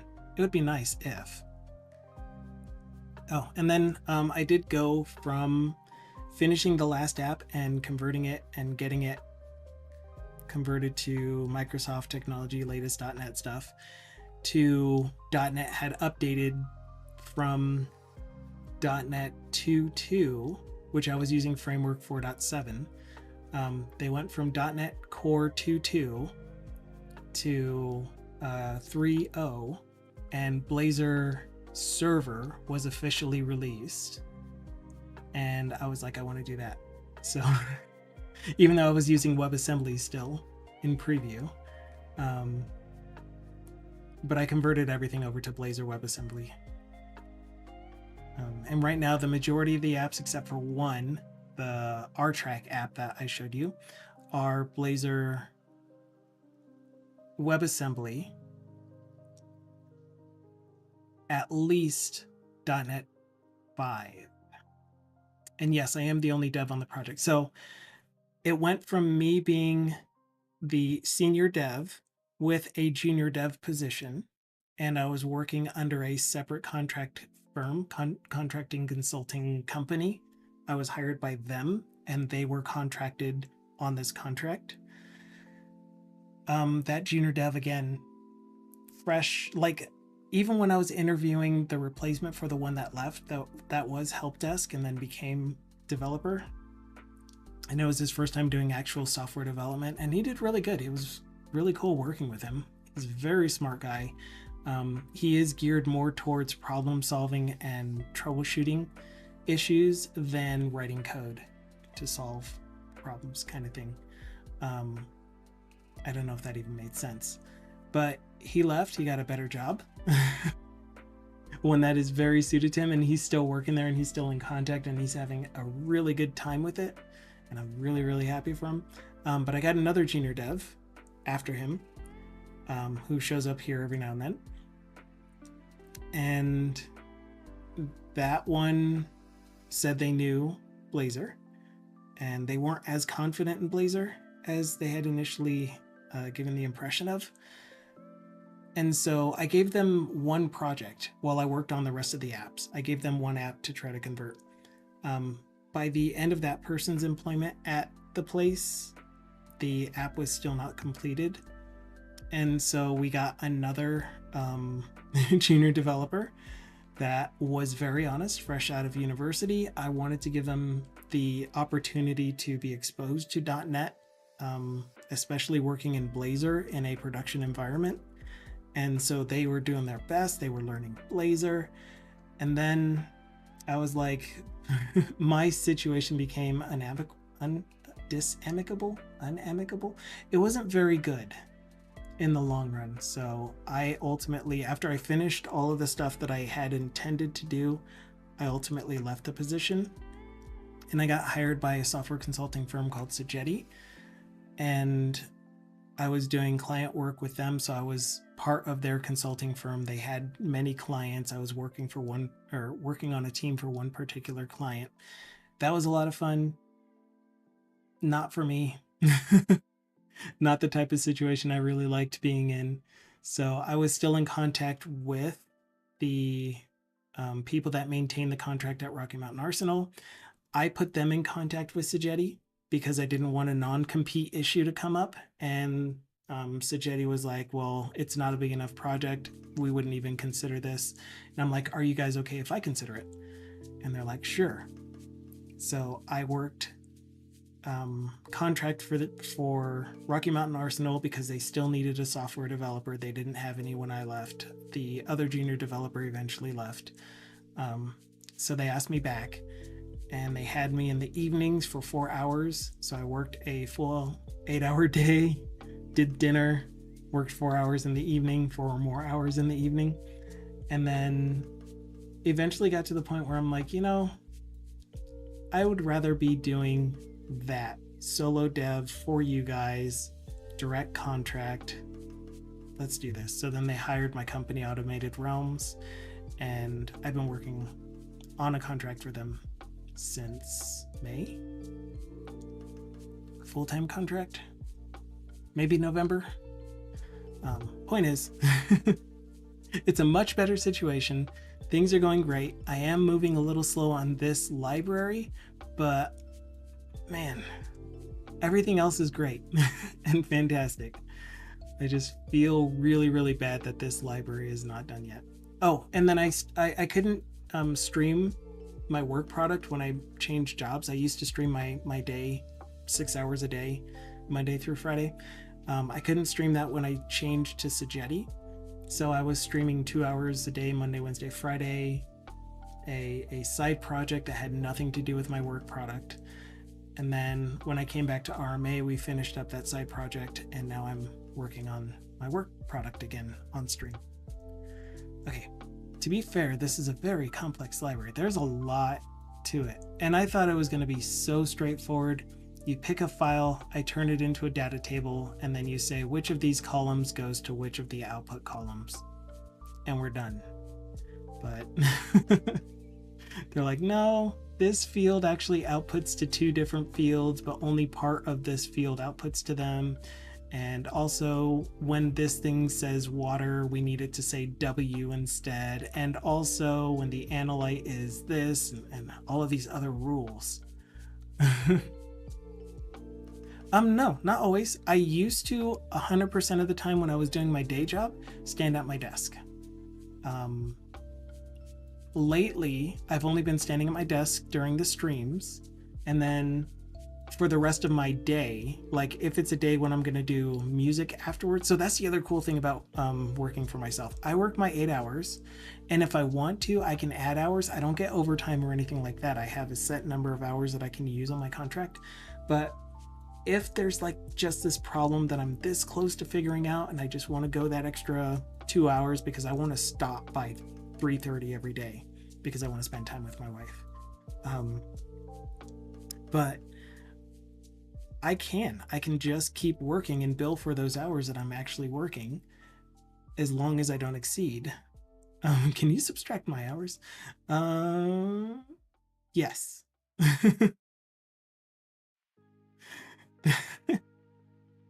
So anyway, point is that I get to choose my hours, and the schedule that I've set for myself is pretty, it's in line with the client's business hours as well as availability. If they need to get in contact with me, I'm available for them, kind of thing. Yeah, so it's a really good situation.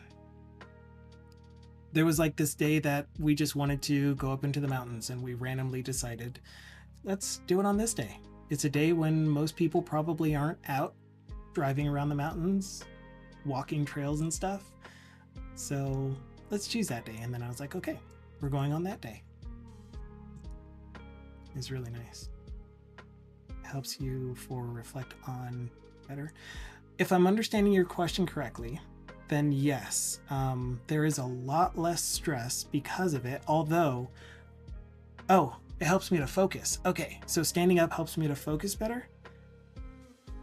No, it just makes me feel better. Yeah. So standing does give me the feeling that I'm being healthier by not sitting all day long. I guess I never really answered your question fully. Tuesdays and Thursdays, I'm usually on a couch in front of a TV programming. And then Monday, Wednesday, Friday, when I'm streaming, I'm here at the computer, here at the desk, the standing desk. Except for first thing in the morning. First thing in the morning, I'm sitting on the couch watching TBD Gamer do his stream, enjoying my time, enjoying my coffee, writing code.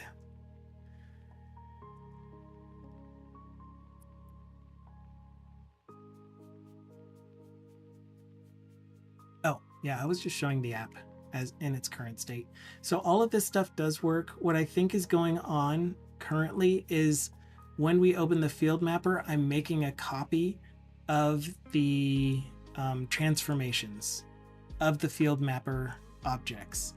I'm also not seeing that the field mapper objects are getting populated with data, which is weird because the only way that a row would show here is if it was a field mapper object, which has a field name, so target field name, the mapping type, and the transformations for that mapping type.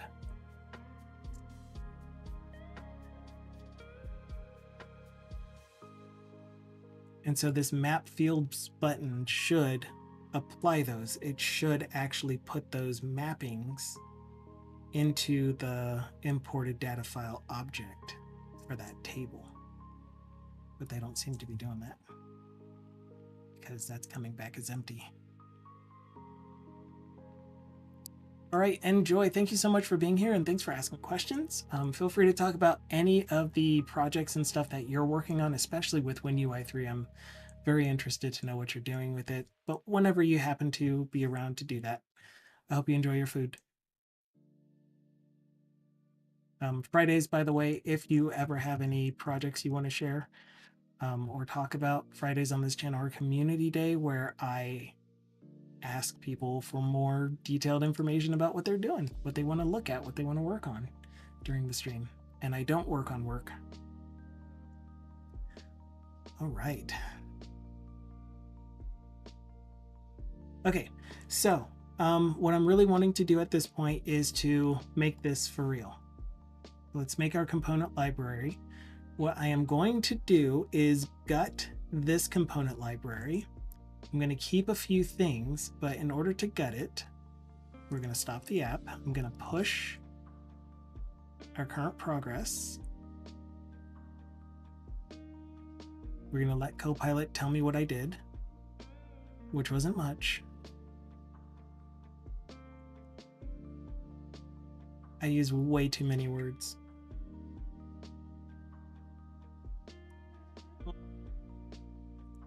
I remember I used to say that I never accept Copilot's comments because it always makes stuff up. Yes, but no. Like enhance accessibility in the sense that we created one HTML element that was accessibility focused. Anyway, refactor components is all that we really did. But I said that it rarely ever got it right, and that's because I was using it wrong. I didn't realize that it was this button that I should have been pushing and not asking Copilot chat. Give me a commit message. So, yeah. It's one of those things that makes me feel incompetent for admitting out loud, but I think it's good practice for me to be like, that's not even a big deal. Yeah, it's dumb, maybe, but oh well. What's the harm? Okay, so once again, we're going to create this component library for real. I want to gut it.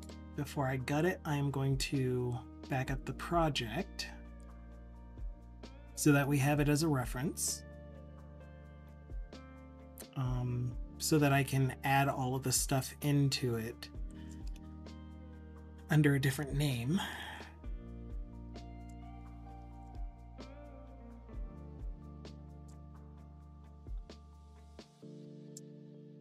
What I am doing off screen, oh, no, wait.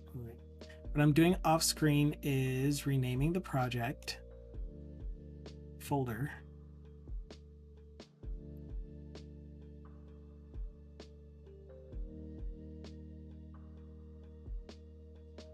And project.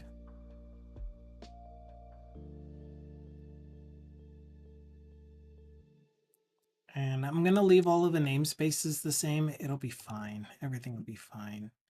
I don't need to open that. Okay, and it's going to need the same project references, but nothing will reference it. Okay, so before I delete everything out of this one, I am going to make sure that I can reference the backup version.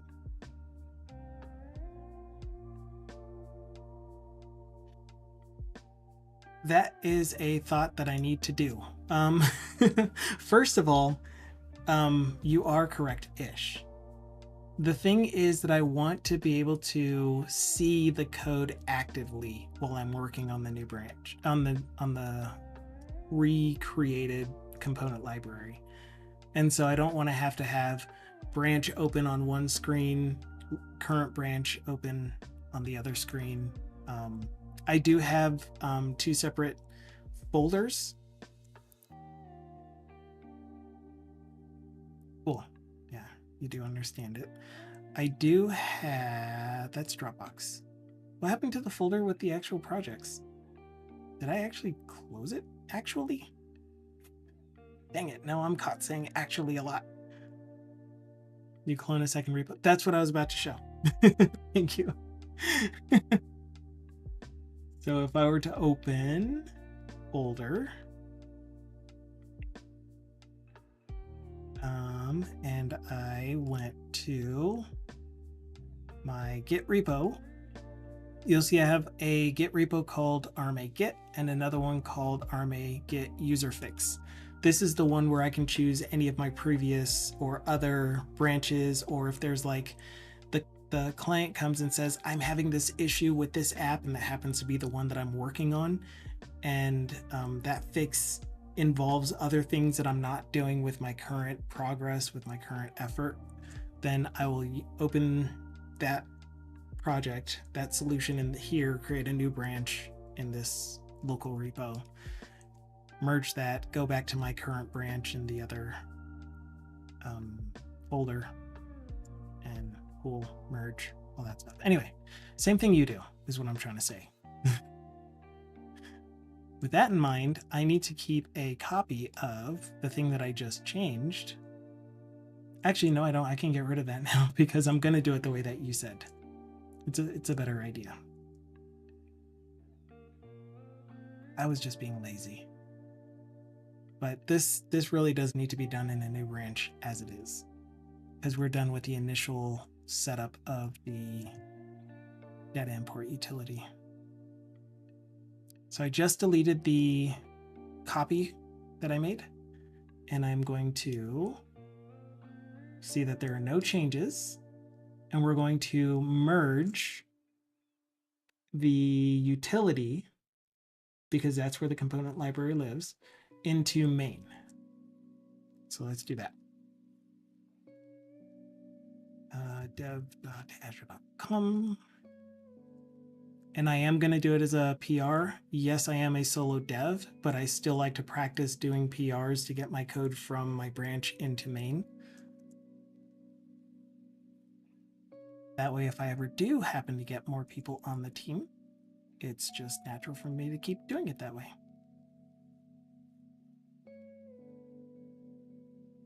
I missed. Wait, why does that say UI components?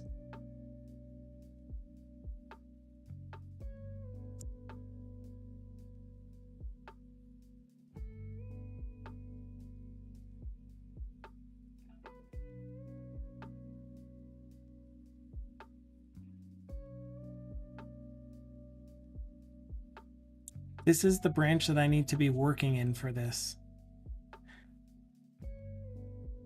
What?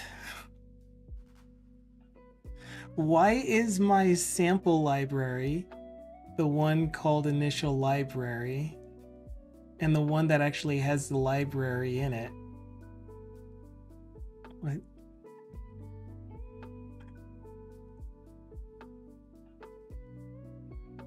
What folder are you? No, yes, you. What folder are you in?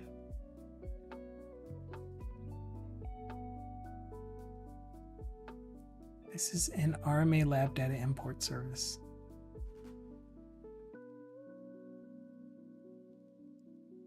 Oh, okay. So this is the actual data import utility here.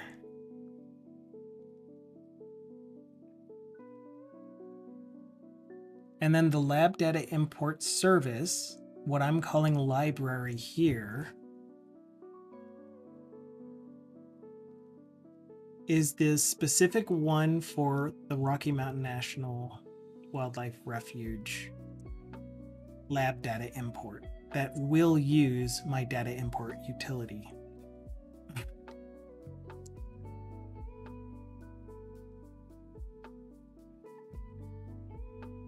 But still, what am I going to do? What am I going to do? I'm still going to create a commit of the data import utility. I mean, a merge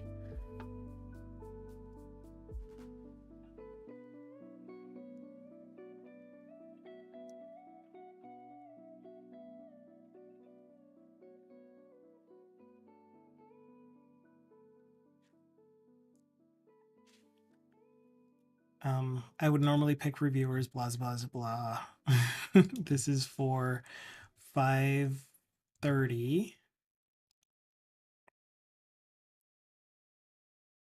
But it's not going to complete it. Man.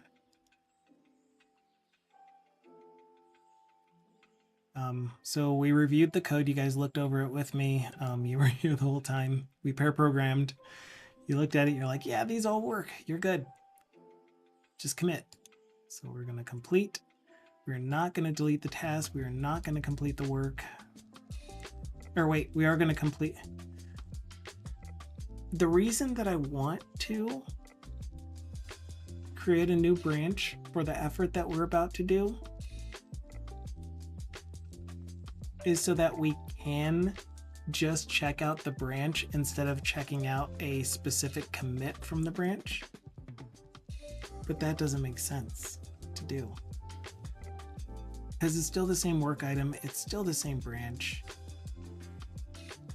it's still the same effort.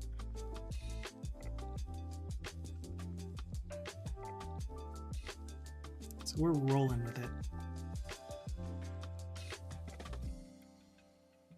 Okay, instead what I'm going to do is I am going to pull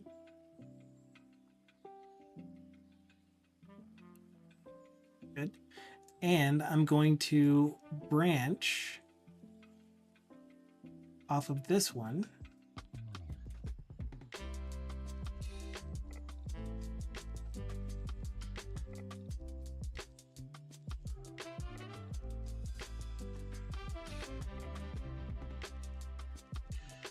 That way we can still use our other folder to check out the branch directly. And then once we're done with this, we'll merge it into that branch and then we'll merge it into main. Is that more work than it needs to be? Probably is. Probably would have been easier to just check out the commit.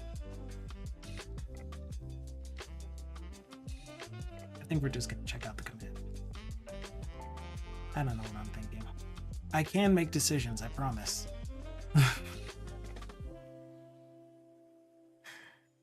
Okay, so this is how we're going to do that. I am going to start off by gutting this project, the components for this project. And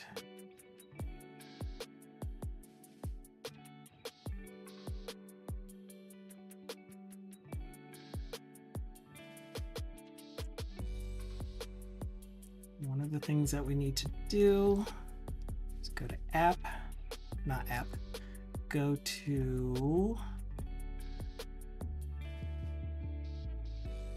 pages home, comment this out. So this is the thing that I'm hoping to be able to do in my target application. This is the only component that I'm using in my target application. So in RTrack, I add a data file mapper with my target type and any fields that I don't care about mapping to. And that's it. And then I have all of the UI. I might have a couple callbacks on this data file mapper UI. I might create my own data file mapper state that I can manage and get events off of, so that I can have a save mappings button, so that I can have a do the actual mapping and save the data to the database.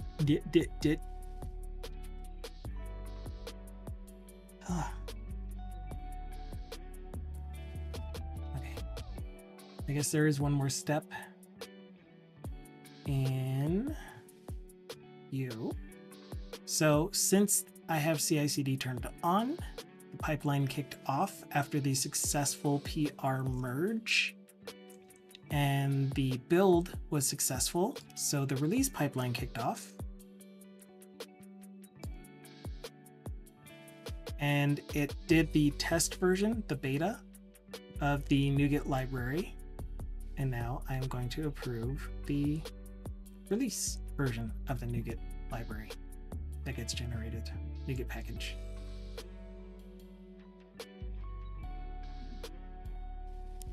Okay. Thank you for telling me.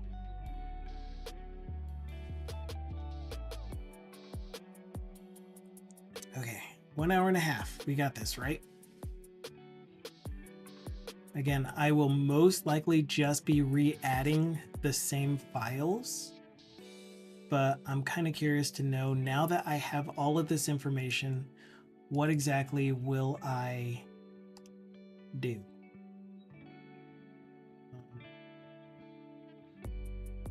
I think I'll keep the custom error boundary. None of you. You're inside of this folder. Keep the icons.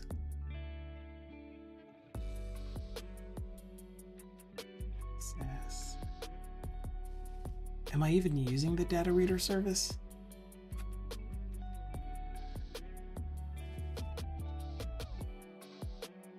Yeah. Okay. I said I'm gonna gut it, and I'm hesitating to gut it. Because there is a really good structure here still. The ones that I'm not a big fan, the thing that I'm not a big fan of is the logic. If you said something about parent-child components in Blazor, what specifically? I do a lot of parent-child components in Blazor. Like here, the intent would be that each of these components can be used on their own. So if you wanted to display a data table, for example, you could do that. You just display the data table. If you want to display a data set, you could do that. You give it a data set, and then it displays a picker for all of the data tables in that data set, and it displays whichever data table you're telling it to display. Unfortunately, I did create a bit of a coupling with a data state, data file mapper state.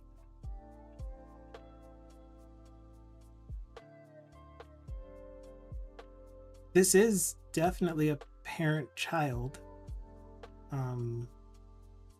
situation though.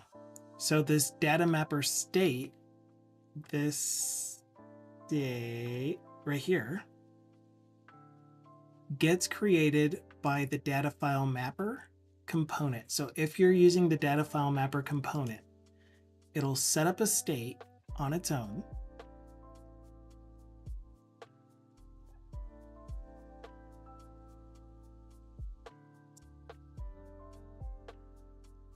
Yeah, so it'll create a new data file mapper state, and the component itself is wrapped, or the markup for the component is wrapped in a cascading value of that data file mapper state, and the dataset display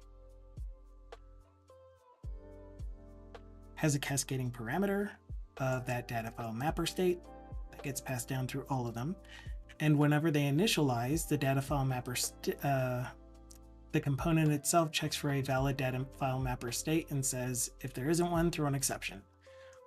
But I really, really wanted the dataset data table to work without a data file mapper state. So it does, but it also doesn't. Because like, what if you just want to display a data table? What if you just want to display a data set? So we ran into that when I was trying to show the preview output.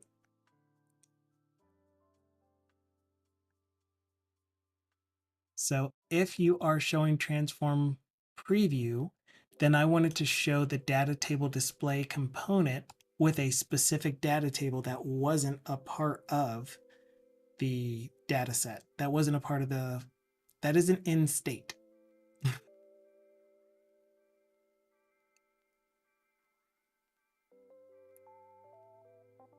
But the thing that would give you an exception is if you tried to use this data table display without a data table parameter,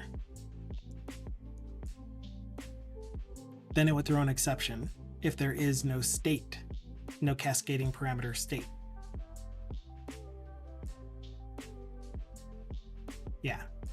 So one thing that doesn't care about state for displaying, one version of it that does. And it just works as is.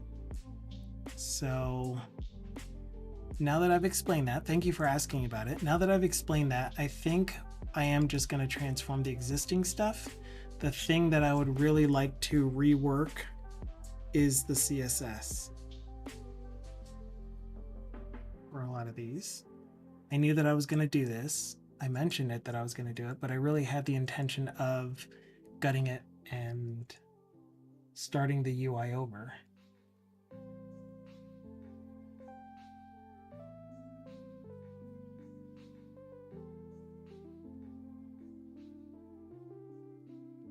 Gosh, I still want to do it that way. Oh dear. Service extensions, add a data service reader. Okay, so we're going to keep the data service. I'm doing it. I'm scrapping everything except for the icons.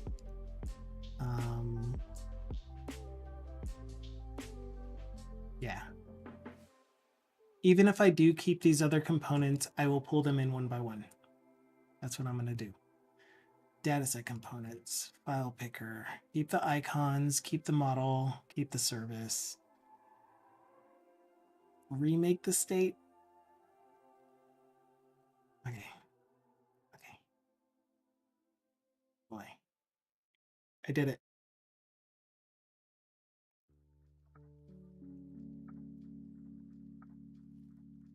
Oh man. Okay, do we still build? That's question one. There shouldn't be anything that still depends on those. Yes, there is. Yes, there is. The state has its child components register themselves.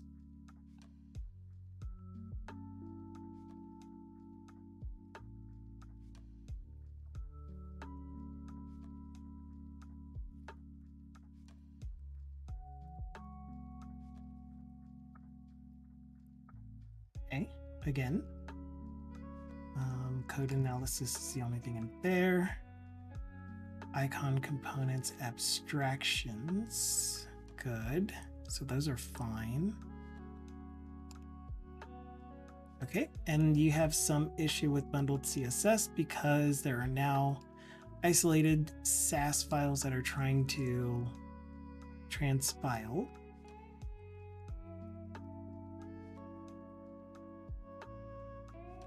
And I currently have no SCSS files. Okay. Save. No docs. Another thing brought to you by our a wonderful community member and friend, Bindle. He also streams.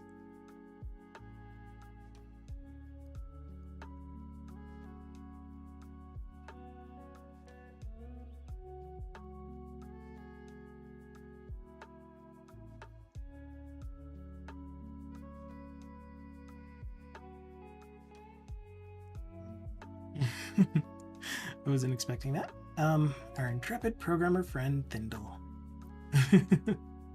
Okay, so that's done. Can you build now? We are no longer using scope CSS. Ah, right. Okay, that makes sense. Those namespaces no longer exist. Oh man, are there going to be other places that are referencing the namespaces? No. So let us clean and build, because what I think is happening is that the scope CSS file exists, so it's looking for additional CSS files.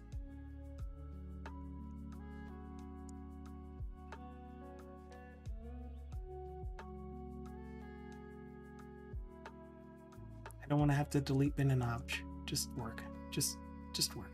There you go. Good. Okay. So we can build again. We're good to go. Cleared out sketch. UI sketch. I'm going to commit and push so that in my other Visual Studio instance, I can check out the previous branch. Speak friend and enter Thindle's stream. What's the Elvish word for friend? Josh. No, I don't think that's right.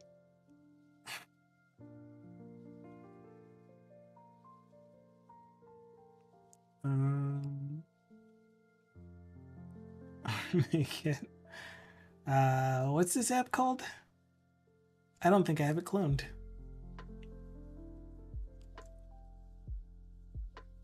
Melon? Close. I don't have it cloned. Okay, so I need to clone PowerShell, please.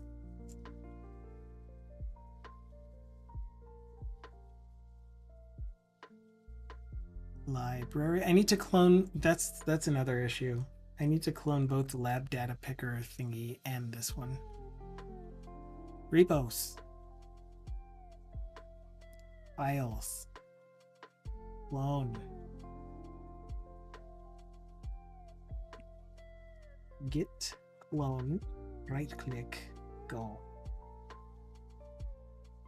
Get rid of spaces. I mean, I don't like that it changes spaces into %20s when it's writing out a file name from git clone. I understand that it's the URL and stuff when it's doing git clone, but just change %20 to spaces. That's all. You can do it. Then I need the other one. Oops. Melon, the Elvish word for friend, apparently. Is it really? I don't know Harry Potter very well. I just know some of the references. I said Harry Potter. I don't know Lord of the Rings.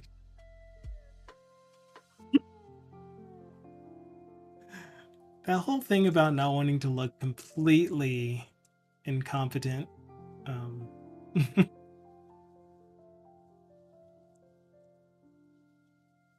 Partially incompetent is fine, as long as it's on stuff I don't really care about.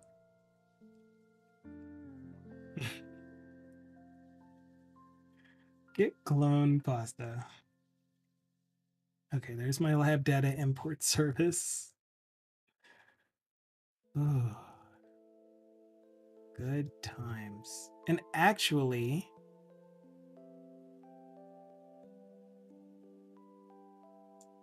you saved it. No, I didn't. Still dropped it on the floor like it was. Okay. What I'm gonna do is only work inside of the utility. Let's do that. That way I don't have to worry about managing multiple repos. The lab data sample is going to be moved into here while I'm working on it. Why are you still referencing multi? Oh, this is the not user fix one. Hey.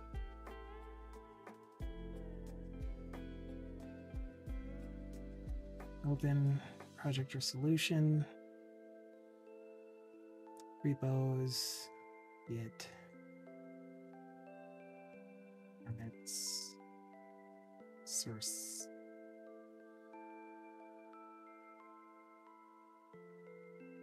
Okay.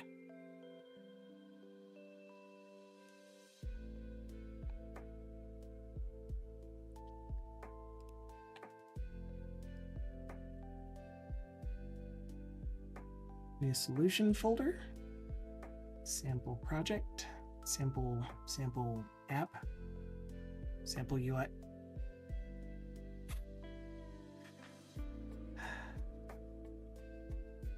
Wait. Oh, okay, yes. So you come with me to here, pasta. Oh, while it's pasting, I will be right back. Enjoy this beautiful BRB screen. Yes.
Thank you for your patience.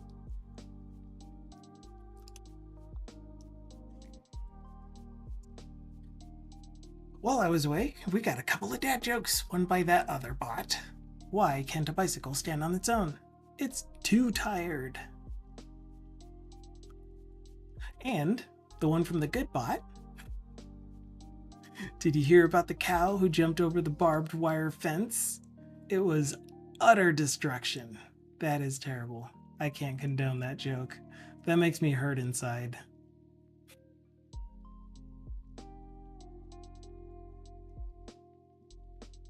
I'd say bad bot here. Oh, I need to add both projects.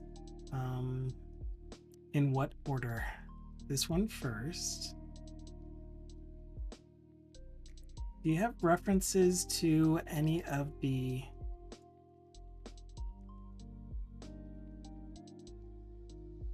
no to you?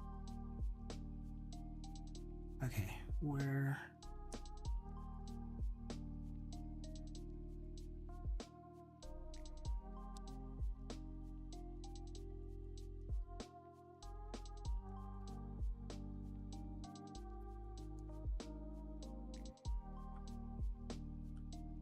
Actually, I'm just going to get rid of this reference and re-add it. What project are you? The actual import utility components. Makes sense. There you go. Have it import utility components. And to be merry. And starting tomorrow, this is going to be a .NET 9 project. I'm going to have to change everything, won't I? Hopefully not. Okay, now the other bot was like, I want to make a cow joke. Where do young cows eat lunch? In the cafeteria. And the good bot says, I'm on a whiskey diet. I've lost 3 days already.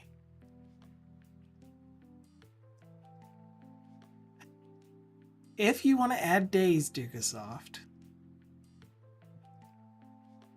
if you are actually asking, look up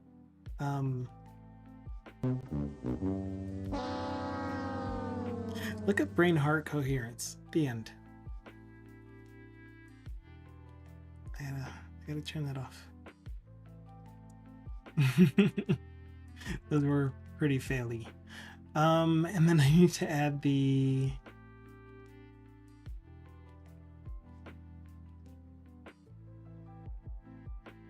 I mean, you can add days to yourself.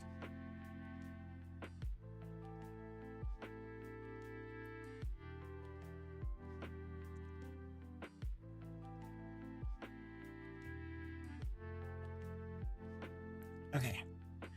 Service. There's going to be some errors because there are no services to add there. And there. Good. Good. Because it's all in the library.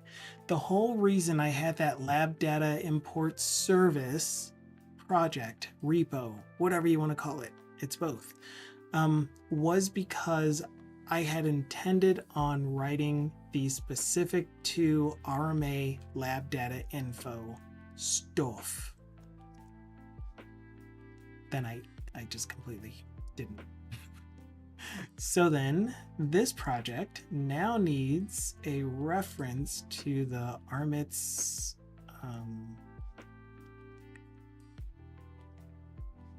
and in fact, we're not even going to use an RMIT's record anymore. We're going to create our own model for our sample app. That way I just completely decouple it, have fewer fields, blah, blah, blah, blah, blah, blah. Models, target record.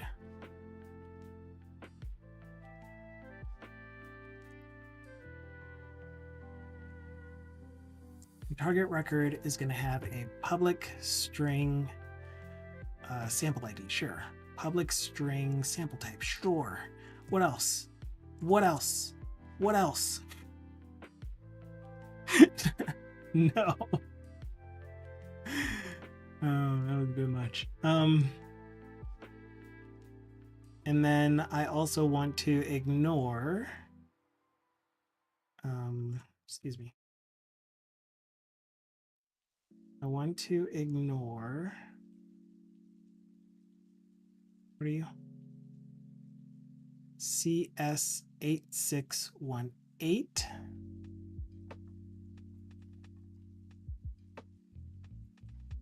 No warn. Oh. Item group. No warn. 8618. 86.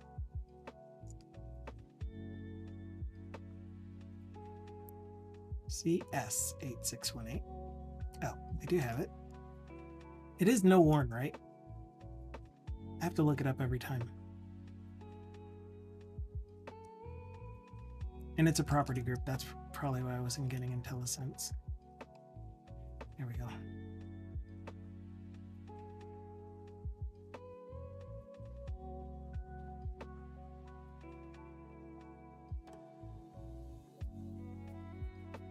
Okay. Go away.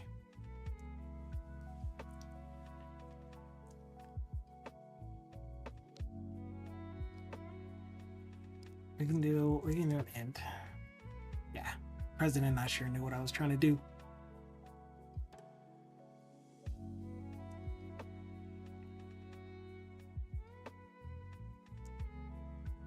Okay.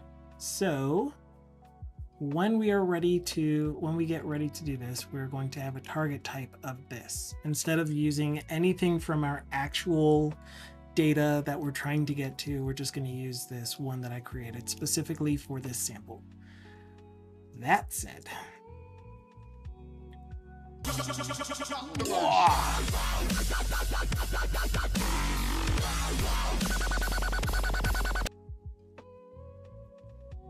hi. Drop the bass. I'm fine. Got him. Jeez, why is it so loud? It served its purpose though. Well played, Dukasoft. Well played. Just to warn you, I turned it down a bit so it won't be as shocking when it plays. There was a thing I was trying to do. Can't remember what it was.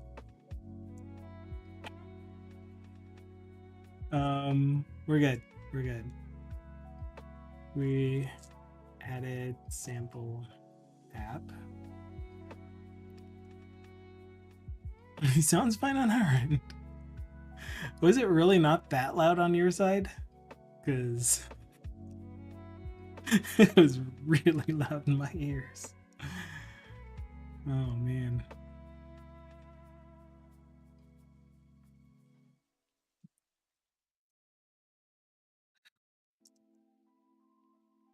Oh, that's good. I'm glad that it's only affecting me then, so I will put the volume back where it was. DVD gamer. What was that?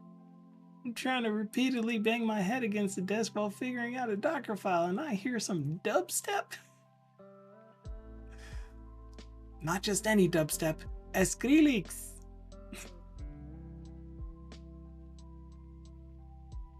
I shouldn't have said that.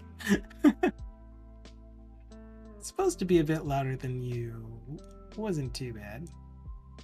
Not that it's louder than me, it's just that the stream has an overall, you know, chill feel, and I don't want to interrupt the chill feel for everyone else, but I personally am okay with the once in a while surprise sound, but only once in a while, and then if it gets abused, then I'm like, nope, nope, nope, I got work to do. Okay. I don't know if I ever told you this. I'm sure you know this by now though, but I am pretty sensitive to sound.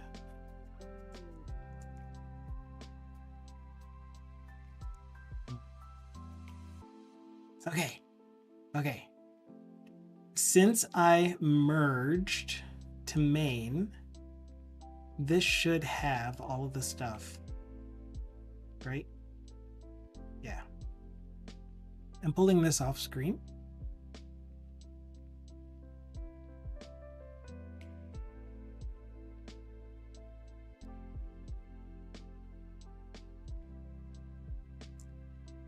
Whew.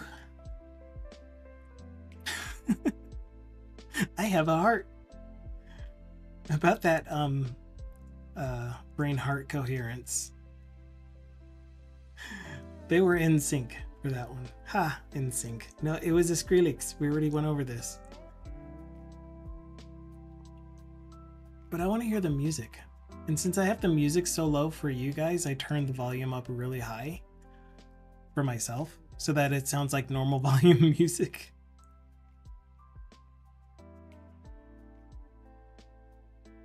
Which doesn't always work out in my favor.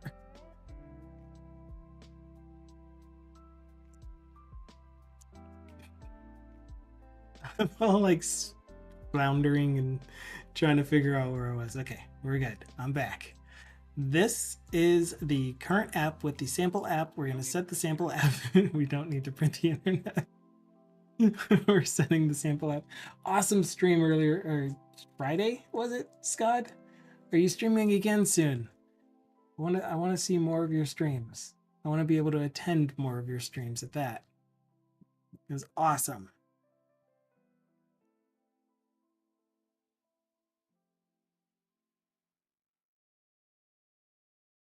Okay. We should be able to launch the app. I'm just going to launch it real quick just to make sure. No pressure, of course. If you aren't planning on streaming anytime soon, completely understandable. You do not have to. We need to shout out Scott, but I can't remember his channel name. All right, what I'll do is create an entry so that we can just exclamation point Scott. But for now, it is domain-driven design. Glad to hear. I am working on work days and it's exhausted most of the time. I'll do lots of streams on the weekends. Then I won't be able to catch you as often, but that's completely understandable. Again, do it when it's most convenient for you. Target record and target record dot sample type. Let's just say those two are our required fields.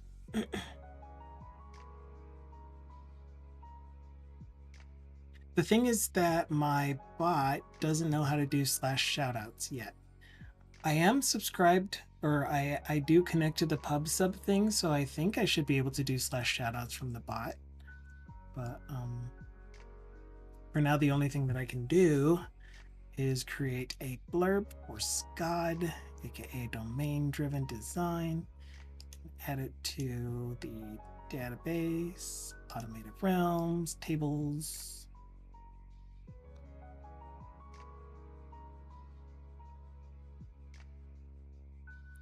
Did you do pub sub on your bot though, Duka? Or are you only on the chat IRC thing? Helix. You did. I don't know then. No, I meant to go to the data. Voo data.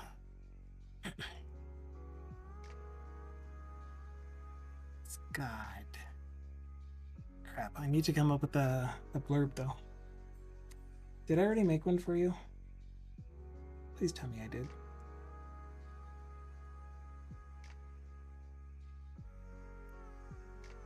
Main driven? No, I haven't created a blurb for you.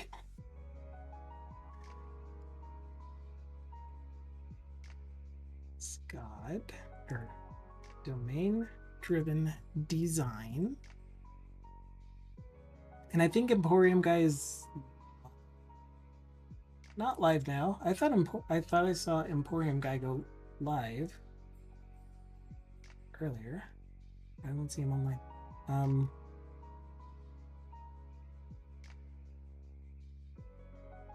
Scott,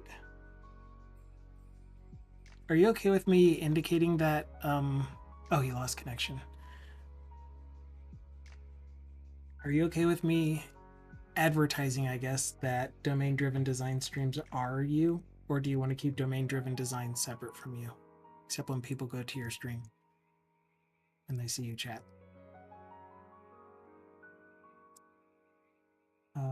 And also, if you have time, if you feel like typing it out, can you just tell me what you do on your streams? Or what you plan on doing on your streams? Not, that's okay. I will watch a video back and get some context from that. Except that you don't post your VODs. Not helpful. Oh, wait, because I went to Scott. Domain-driven design. Radio Patrick is here. Hello, Radio Patrick. You do post your VODs, so that'll be good. I'm seeing your, oh yeah, your portfolio site. I think I already have a DDD shout out though. Not shout out, but a DDD command. Maybe not. I doubt I do. So from your about, your .NET C# developer, experience in Blazor, server and WASM, ASP.NET Core. You enjoy making code focused on best practices. All right.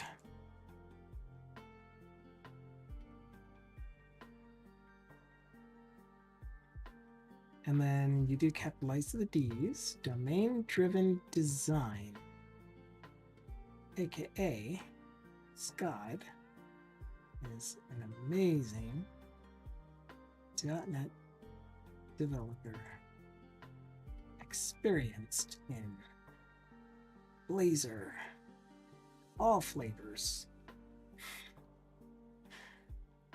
ASP.NET, oh, and all of the .NET things. They, I'm going to put they on there because I'm trying to use gender neutral terms unless you specifically would prefer that I put he. Definitely let me know that. They enjoy making good code focused on best practices. I'm a dude. Okay, so you prefer he. He enjoys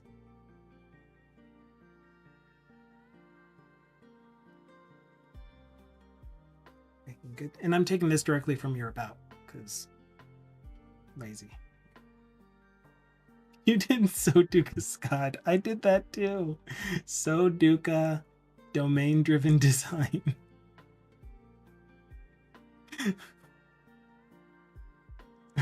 Focus on best practices.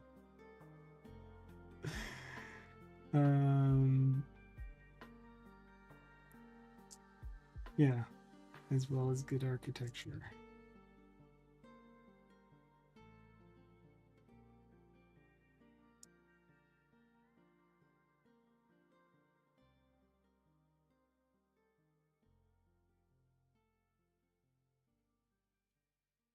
Okay, https://twitch.tv/Scott domain driven design. Okay, copy that, save that. I'm putting that one on TBD's list too. And Xcoding is here. So many amazing people showing up.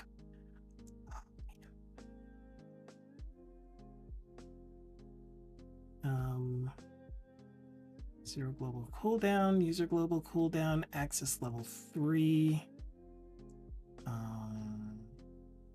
Provided 3 is admin.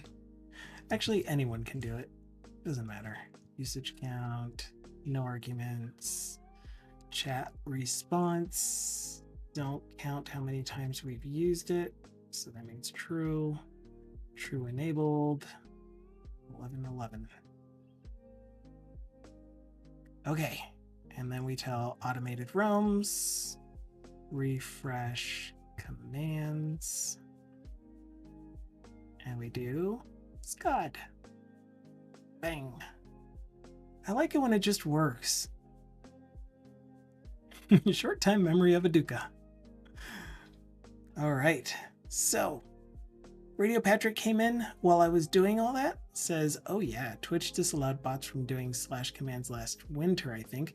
But I do see bots doing shoutouts. Like, doesn't StreamerBot do slash shoutout? Slash shoutout queues even?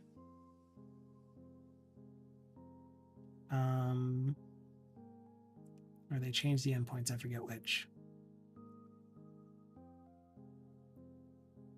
You can shout out Scott or DDD, I don't mind. Please do Scott, then I'll remember it. Absolutely. So you can do the bang Scott and then slash shout out when you see the name of his channel, because you'll forget. I'll forget. We'll forget together. And then Xcoding snuck in with a hello, all quiet and stuff. Radio Patrick said to Ducasoft, because Ducasoft said something to Radio Patrick. Oh, about the I think I've seen other people's streams, something. So Radio Patrick said, I'll see and I'll try and see if I can find the announcement I'm thinking of.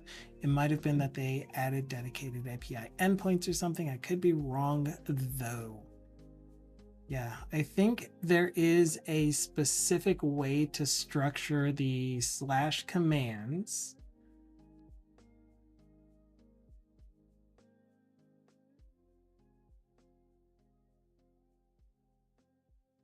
Maybe endpoint, but I'm also pretty sure. So Duca uses Helix. Yeah, that's what I thought.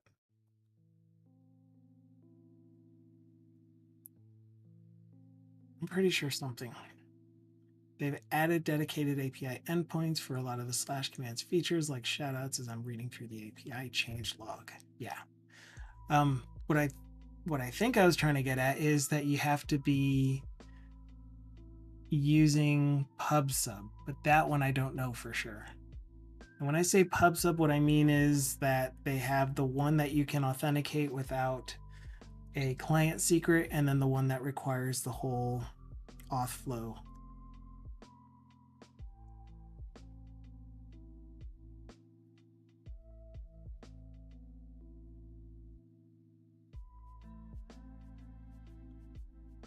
Ducasoft. As Irish John would say, old boy. Bull boy. Because I enunciate when I speak. Okay, so we set up the project.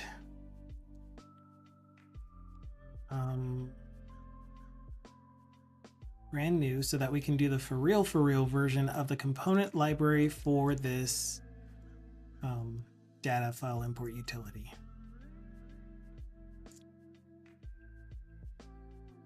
They deprecated allowing chat commands via IRC. I can share the link. You can definitely share it. I mean, you found it, so may as well post it. I most likely won't click on it on stream, but definitely helpful. Thank you.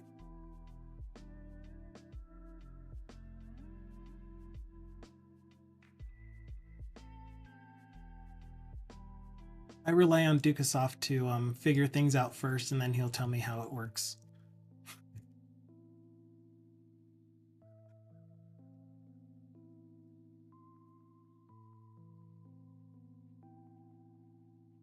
Like he said, he did so much good stuff for the Discord bot. Wow. I mean, if you don't get around to it before I do, then I'll figure it out first, but 10 times out of 9, you get to it before I do.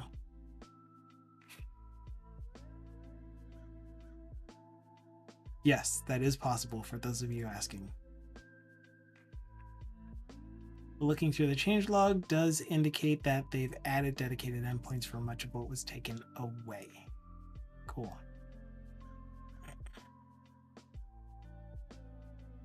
And if that's all I got to do is tell the whatever other thing it is to do the chat command, then I can do that.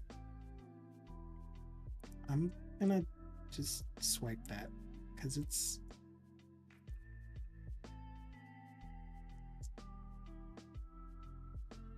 just a word of warning. I've had one bug taking me a year to fix. I feel like I've been working on this library for a year, and it should have been done a month and a half ago now. Okay.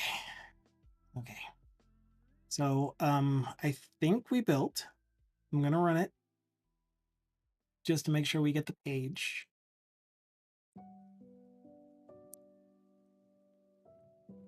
And it opened all the way over here in a Chrome session that is not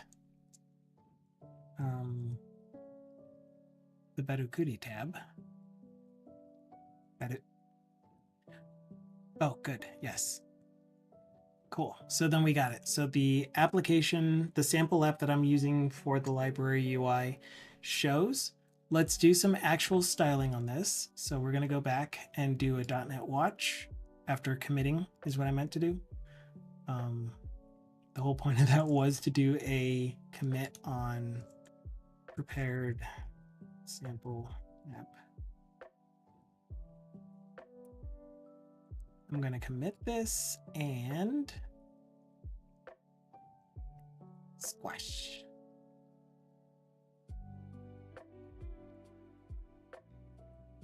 Squish. So squishy. The impression, Radio Patrick says, the impression I got was that lots of bots relied on IRC as legacy support, laziness, or simplicity. So it seemed like it broke a lot of bots a bit when they took away slash commands in IRC. Yeah, I remember because it also forced me to reconsider a few things about the Twitch bot I was building at the time. And mine, I just threw together. I was like, give me some sample where I can write what I want my responses to do, and I'll copy that as close as I can. Not trying to make it clean, not trying to make it reusable anywhere else. Just make it work for me, which is not something I do very often with code.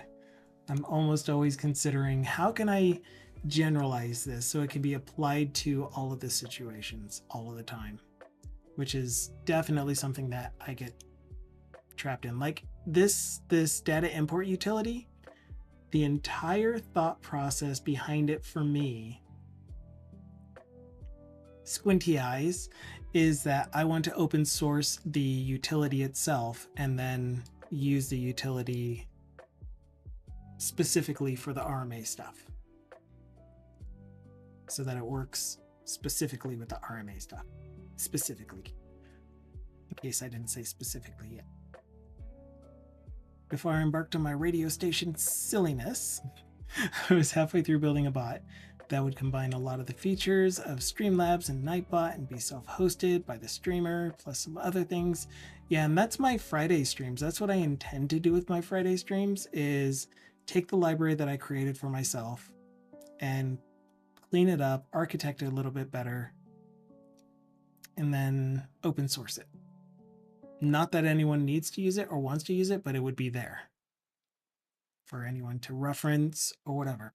During that time, TBD indicated that he's already gotten almost all of the events and other object types from the Twitch API. And here's how you send a shout out. I'm taking that. I am taking that and putting it here and bookmarking it and putting it in my bot.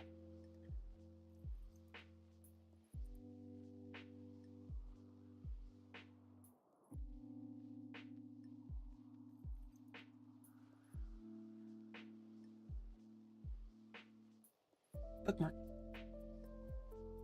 So I need to give it a new, what are these called? Scope.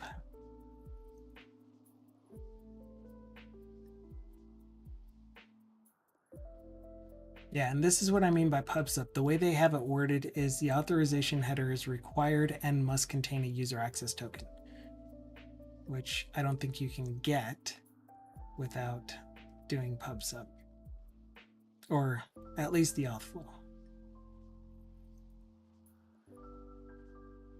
Cool.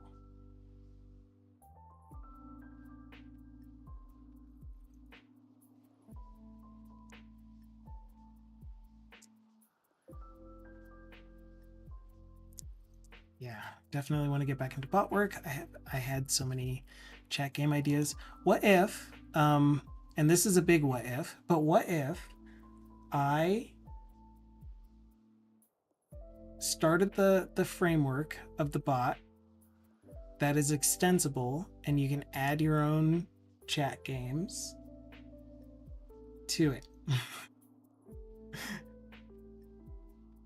So you wouldn't have to do the entirety of the let's get the bot so that it can be hosted and or self-hosted and you provide all your credentials and stuff, and you don't have to worry about that part. The only part that you would need to know is how to utilize the API itself for doing the chat game. It's like right now, I think it's extensible enough if you wanted another game with the bot that I'm currently using. Then you create a Blazor page. If it has a UI, you just create a Blazor component in the bot, and that's where you handle the logic for it. That is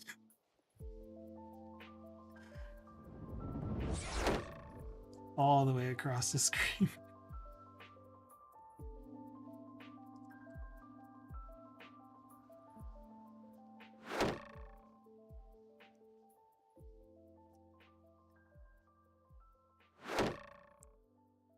$77. Nice. Anyway, yeah. Okay. I do need to get moving on. Killed 45 minutes there, but that's okay. We did get the app prepared and started. We don't need this page yet. Okay. So as I'm thinking about what this library does, we have a hierarchy type view of this, of pretty much how everything is structured for the utility to work. And that is, you start off with an import data file object. That import data file object, I'll fix this now, has the transformed file from the imported file type XLSX or CSV or regular XLS. Anyways, Excel file or CSV file to dataset with 0 or more tables, data tables. For each data table in that file, something that happens when you are setting the data set is it will give us the list of fields per data table and store that in a dictionary of string, which is the data table name, list of imported fields, and the descriptions about them. I mean, sure, I had also wanted my bot to be able to do things like provide OBS sources for subtitles, closed captions, one button rate suggestions, and other integrations. I'd have to look back through my notes. So again, that could all be handled through the extensibility where you give it a Blazor component, which would be a routable page in the bot itself in the end. And that thing would use whatever extra services you have for doing things like, here's where you get your subtitles from. So you make a configuration page for where to get subtitles from, what are the credentials to provide to that. You write the service for being able to connect and provide the subtitles and stuff to that page.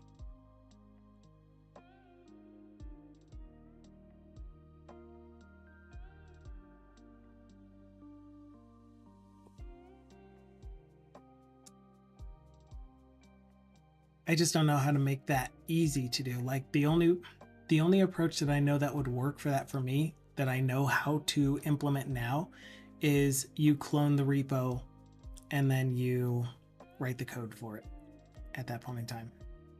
Like I'll have the interfaces for the things that you would want to implement for an extension, but I wouldn't have a way to load extensions after the fact. I don't have experience doing that.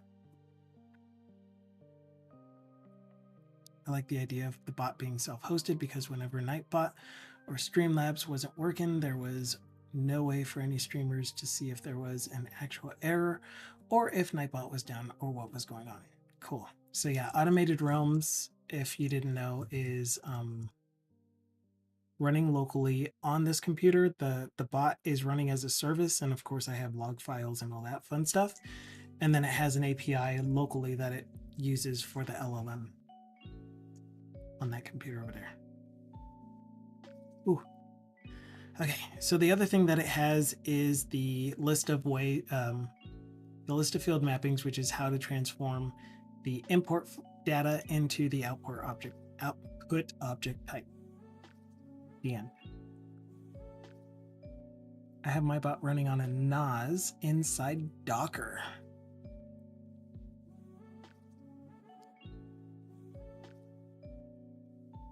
I really have been considering getting one after you guys were talking about it. But I mean, I have 2 computers that are not in use while I'm streaming.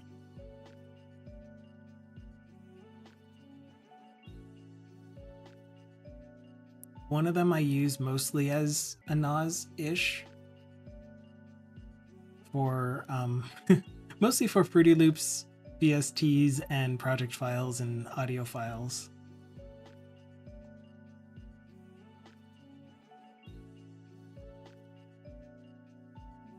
Okay, so we're gonna go with this hierarchy, which means that I do think it was a good idea to start with the data file display component. Diaplay.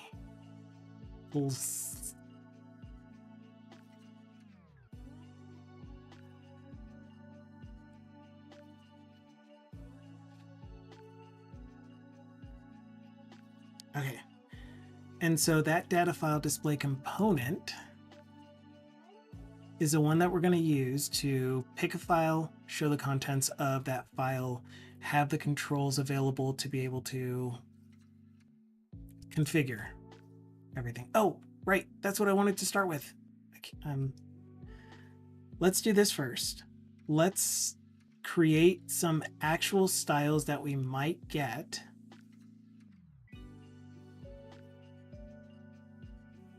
Instead of just using these colors here, I need to now start using my brand colors, essentially. That's what it boils down to. So I need Figma.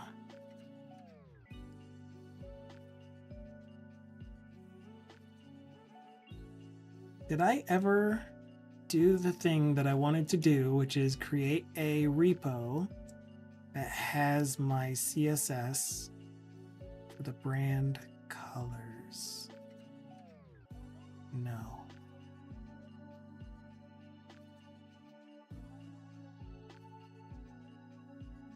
Unless I put it inside of here. Oh, and I want to use the Blazor component library. No, I don't. Because if I'm gonna open source this, then I don't want it to depend on any other component library.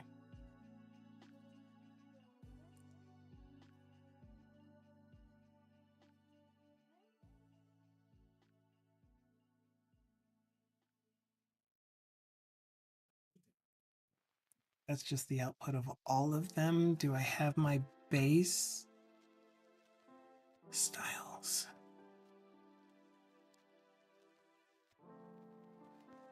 Armit's components. That's just all of them.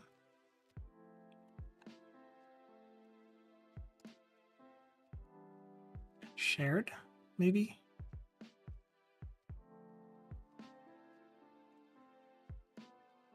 No. Okay, so I don't think that I have formally turned the install now. Just do it. Just do it. I don't think that I formally turned my Figma color choices that I did all the work for the RMA apps to. Am I not signed in? Into a CSS library.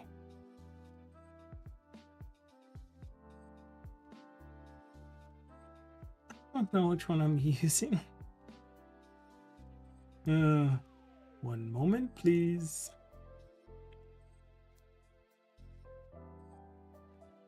I'm pretty sure it's H. Cruzojola.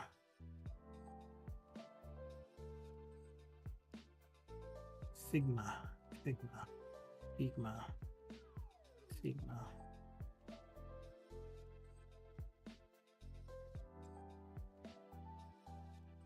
Come on. Let me click.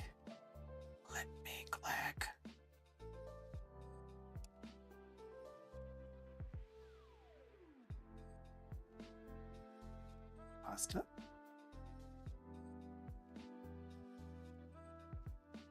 Move. Close. Don't save.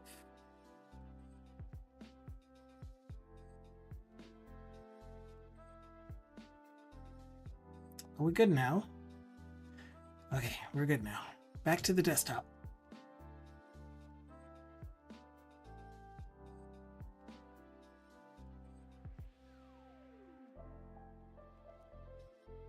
Hey, thank you. Move. Desktop. Okay, here is Figma. Here are the designs, the color stuff. These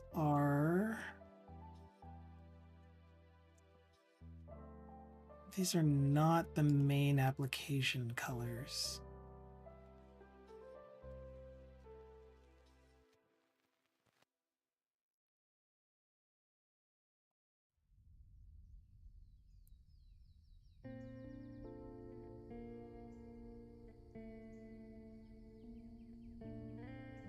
Interesting. What's going on?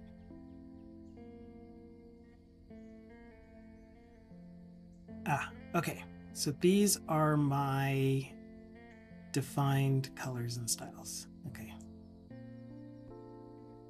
For my two color modes. So the first thing that I would like to do is get my color variables. And these are going to be Sass variables. I can't move you outside.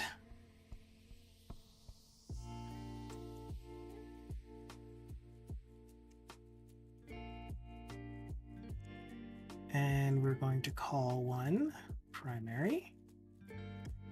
Oh, which way was I going to do this? That would be my root. And then my colors to pick from are going to be this. So let's do graphite gray.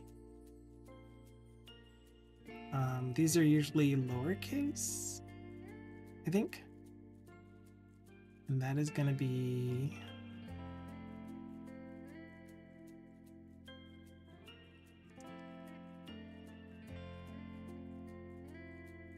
no, Windows Shift C. This color.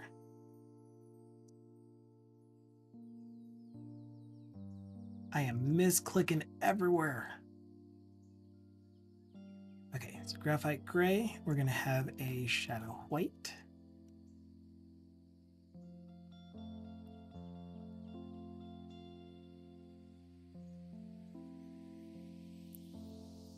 D5, D5, D5.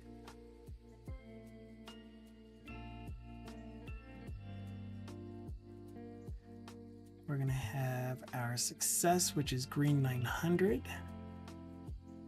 I know this is kind of odd. But it's going to work for me. 006B00.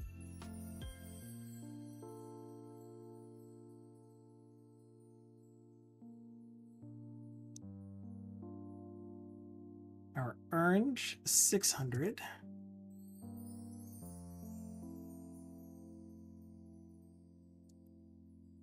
E.11A00.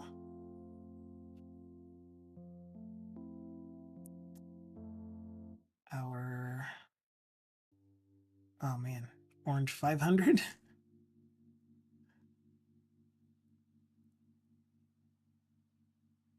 So the CSS library that I want to write, or maybe it's just a SAS library that I want to write, would have all of my possible colors available.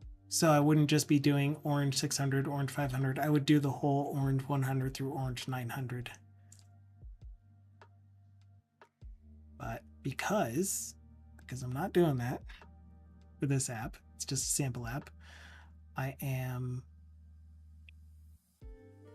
getting it close enough. 9.8.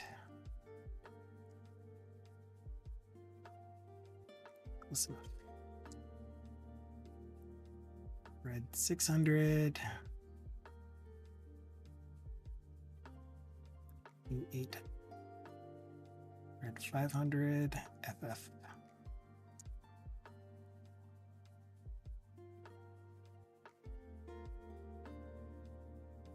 Perfect.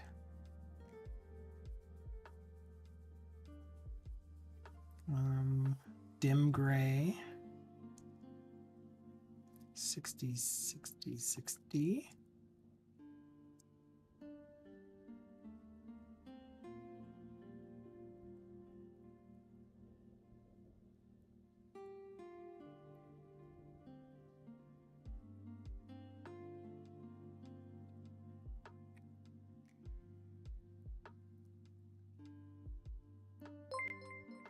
Ooh, thank you so much for the follow.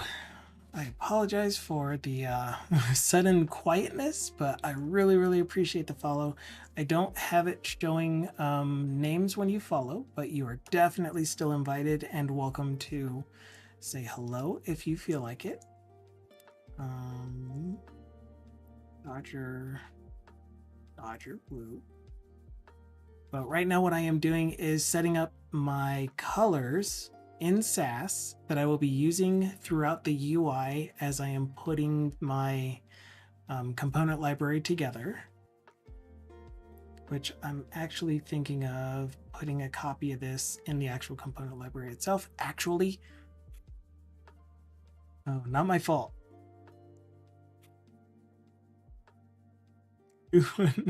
I will do a better job of not repeating too many words too often. 219 6F3.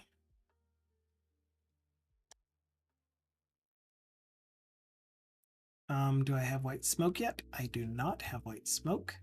Are you darker than or lighter than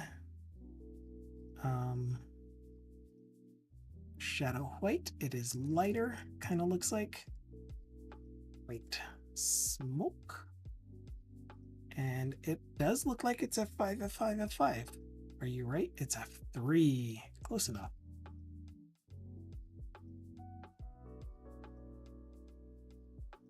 So one thing that I have started doing a lot more often lately is not having my whites in the app be pure white, having them be at least a little off-white. And in this case, F3, F3, F3 is the one that I settled on for the majority of the RMA applications. Charcoal is gonna land somewhere in here.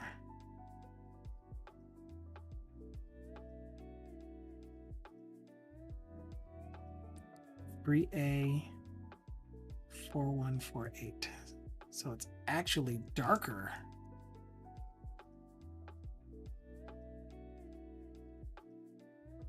than graphite gray. Interesting. All right, anyone else that I'm missing?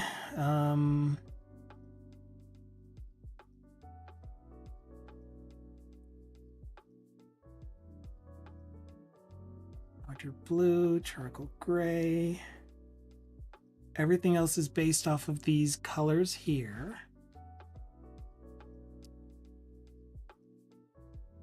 Okay, so what I am going to do next, once again, the approach that I would most likely take to this is to define all of my possible colors if I'm making a library for all of my apps so that they follow a standard. Create my entire color palette as a SAS file, then create I don't know that this is named colors, then create named style colors, maybe, for things like primary. Like primary background color, those are my root CSS CSS custom properties. But this is more still on the SAS side, which is primary by itself is going to be graphite gray, which is hash graphite gray, like this, I think. I don't have a secondary. That's weird. I don't have a secondary. But that's okay. I'm just going based off of what I have in Figma. And so what I'm working off of right now is this Figma design file that I put together a while ago. It's been months. Maybe it's been a year now. I think it's only been months. But I've already named all of these colors. So success is going to be green 900. Yes, you got it.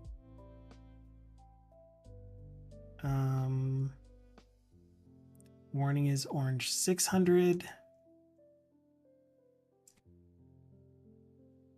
Danger is red 600. Muted. This doesn't make sense to do here, to be honest. Right. Okay. There is one more thing. This works fine so far. I'm going to keep going from here. I need to remember how to do it, but there is a way for me to say, this is the definition of primary in this color theme in SAS specifically.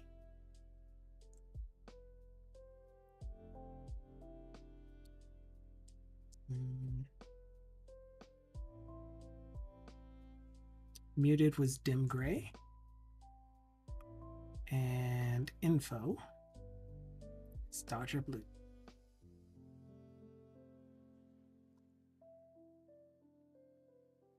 We'll see if Copilot actually knows. Light theme. No. The SCSS function for getting the color definitions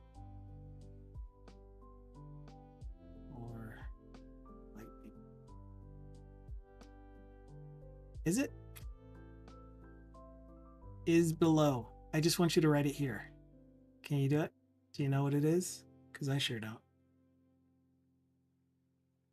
Like, I think what I'm going to fall back to, I don't know why I'm exploring this, but what I inevitably fall back to is doing it in CSS instead of using SAS to do it.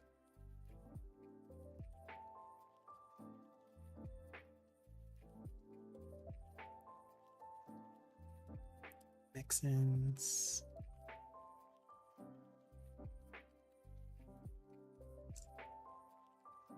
Theme 1.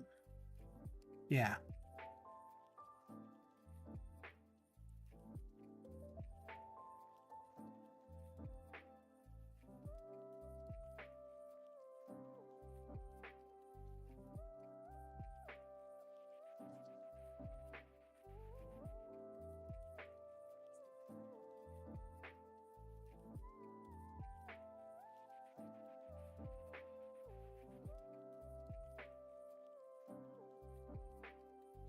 It was this map.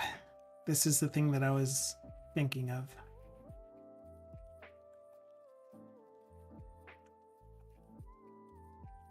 Okay, I don't want to do that.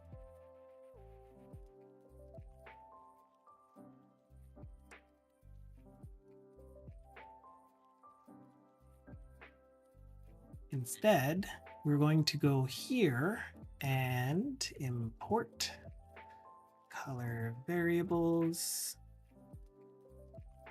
And we're going to use them in here. So let's start off with the primary success and muted.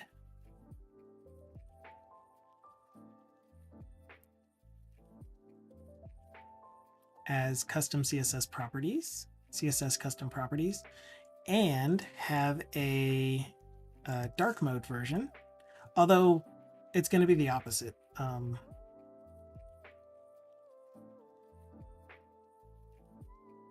Whoops. It's gonna be the opposite. This is my light mode version because our default is gonna be dark mode.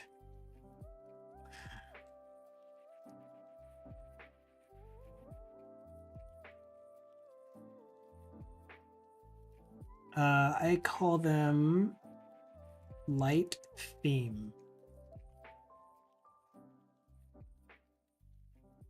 Okay. I even have a note up here to myself. We default to dark mode. Goodness gracious. It's much better to have a screen be dark and then turn light than it is to be blinded by a bright screen when you're expecting to stay in dark mode. In my opinion, only. So we need these defined. You are shadow white. You are green 900 still. Must be a good enough contrast. Orange 500. Red 500. Dim gray. Dodger blue. Cool. Oh man.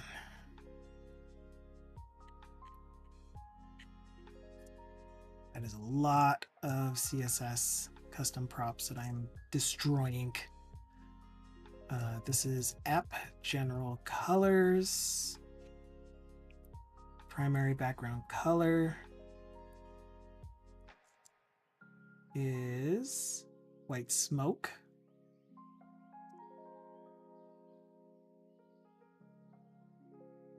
Primary text color is primary.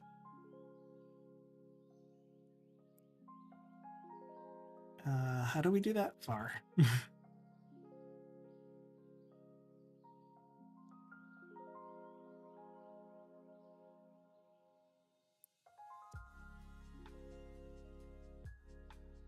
Wait.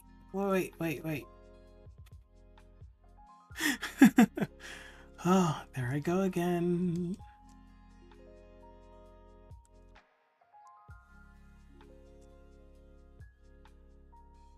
Dark mode. Dark mode needs to be the first column, dangnabbit. Charcoal. Charcoal is my background color. Primary is my text color.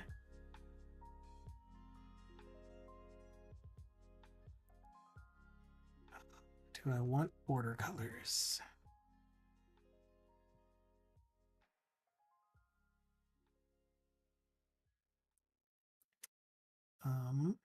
Border color is going to be shadow white for dark mode.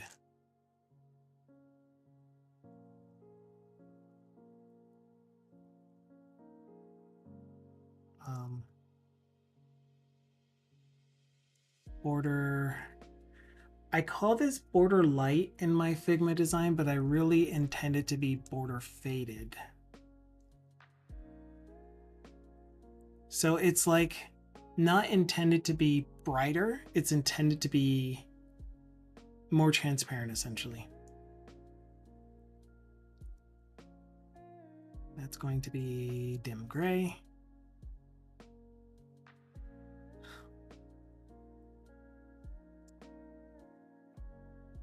and it's going to be dim gray in both cases.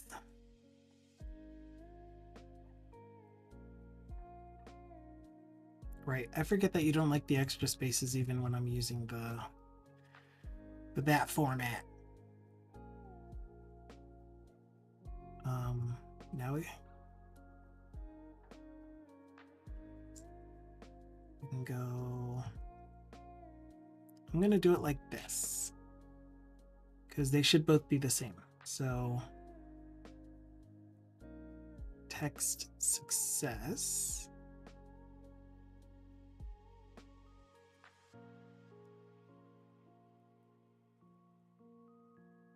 Text danger. And so if you know more about this than I do, correct me if I'm wrong, but I think because I'm changing the custom property here, I still need to reassign the custom property within that selector, because even though I'm changing primary here, that's going to affect everywhere that I'm using var primary except when I've assigned it to another custom property. So even though primary is updating from shadow white to graphite gray, here it will not be graphite gray. It will still be shadow white. I guess we can check it.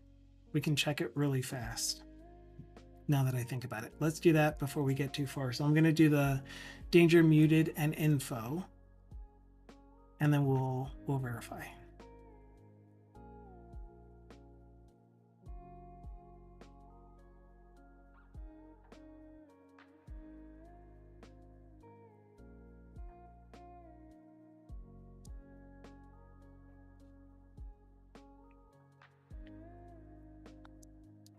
What? Oh, you know what? You know what? I'm thinking of taking a different approach. I still want to verify whether that is correct or not. So we're going to try that first. Save this. We are going to global styles, body. Background color is primary background color. Color is primary text color. And we need a way to be able to change the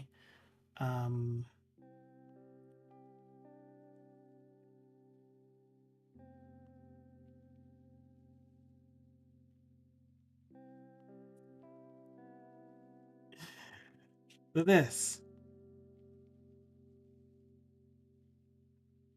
The theme. And we're going to call this light theme. That was pretty bright, thanks. And you are no longer in the right directory.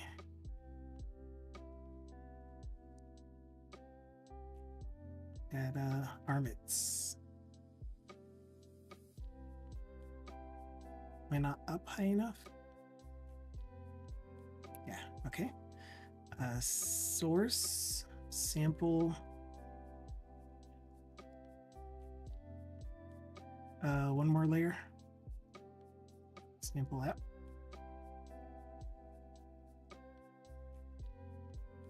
Layer, one more level.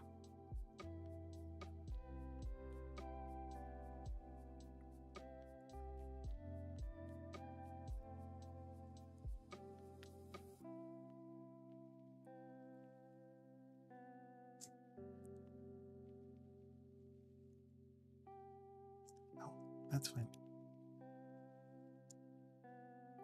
Okay, an error has occurred.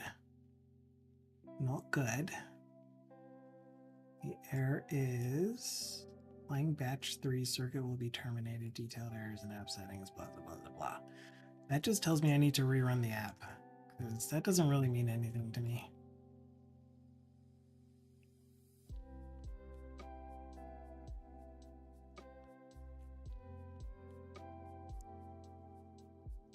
And why are you taking so long? You don't need to rebuild.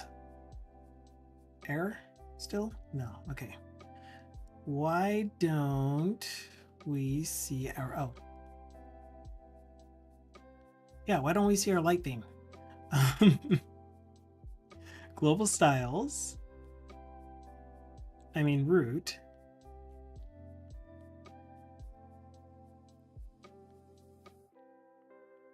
App.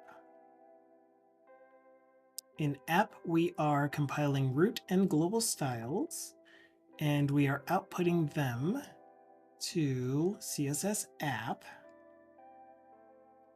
Here's our root, which does not look updated. Now it's updated because I told it to recompile. Why didn't you recompile on your own earlier?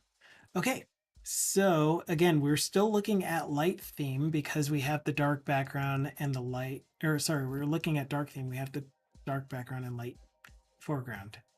If I got rid of light theme, then it's the same, but if I have this uncommented,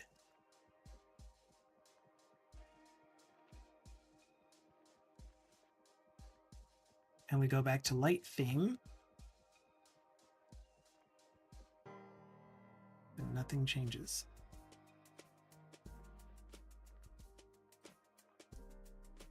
Probably because you didn't compile again. Oh, because that was the generated file.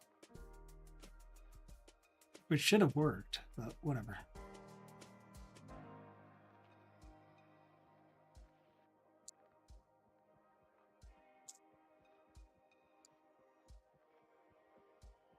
That says compiled successfully. All right, so there we go. And now we do dark. And then we go back to light.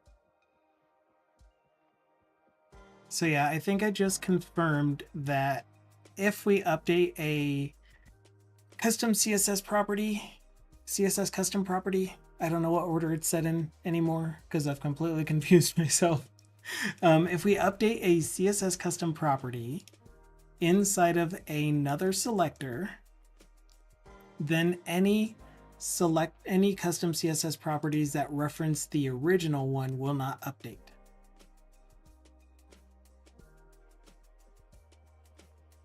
Maybe. How can you be sure of that?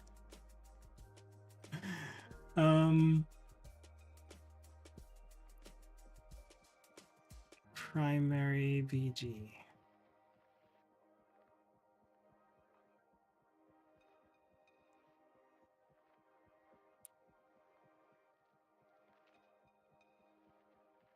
Wait. Let's do primary invert.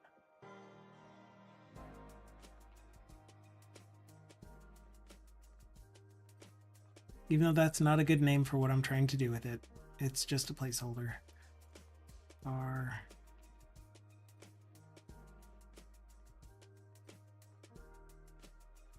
primary invert. White smoke.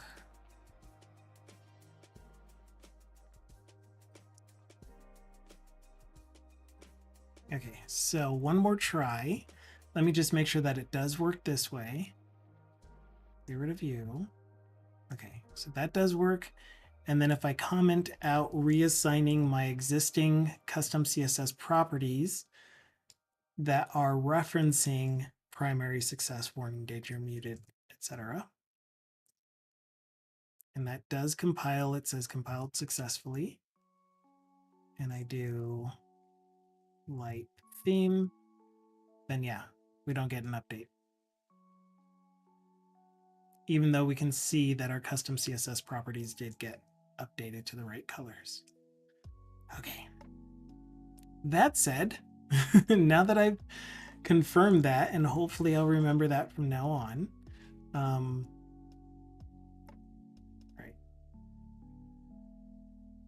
The thing that I had just thought of doing is instead of, oh, what was I just thought of doing?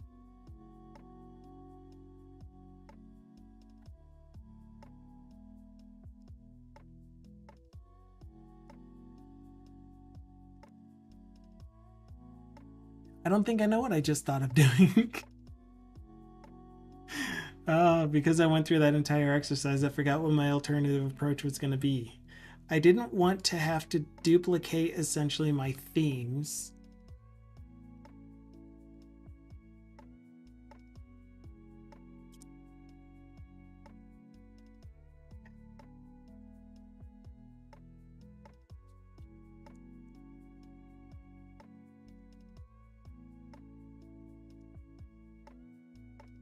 Like, I know that one of the things that I was thinking about doing is in my general styles, taking all of these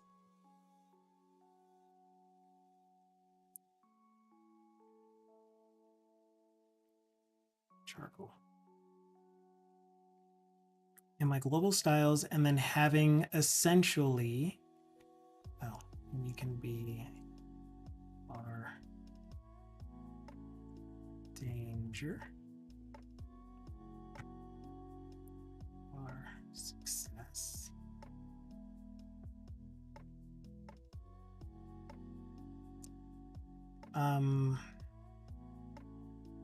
It would need to be prefixed, vendor prefixed, even though I'm not a vendor or anything like that, but it would need to be done in a way that it's not going to conflict with other CSS libraries. And I have no idea where this thingy here is coming from. This extra space is coming from, but it was bothering me. I would need a way to vendor prefix RMA text success, for example, would be color var success. And this is to be compatible with Bootstrap, for example, that has a text-success class.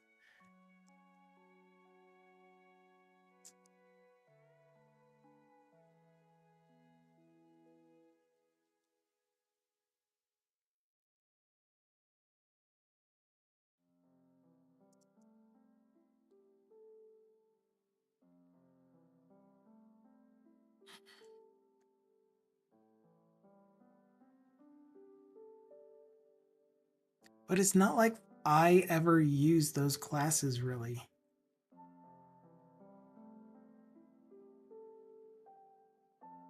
That would be if I was using these classes in the component library. This is not the component library.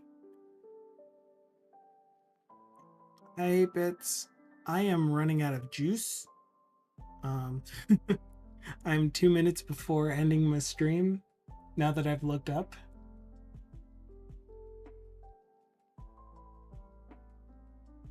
Oh, I'm starting to make questionable decisions. As if I wasn't doing that this whole time. Like writing dark mode above light theme. I don't know, we'll call you modes.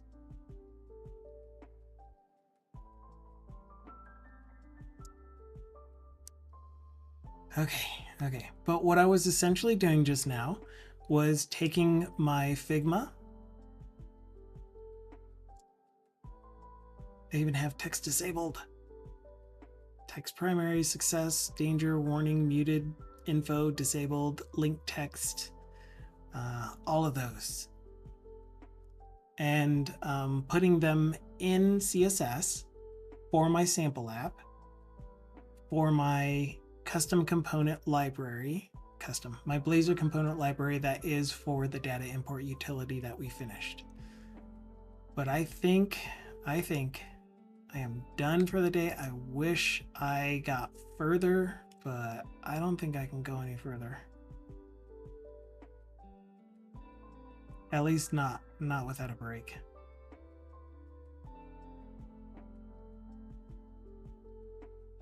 Yeah, I'm gonna call it here. I want to keep going. Ooh, thank you so much for the follow. I really appreciate it. I don't have names turned on, showing on screen for who followed, but I do see you in my feed. So thank you so much for the follow. If you feel like it, you're more than welcome to speak up, say hi, introduce yourself if you want. But as I mentioned, I'm gonna end my stream here. Here's a shout out for 8bits though. 8bits is an amazing Unity developer.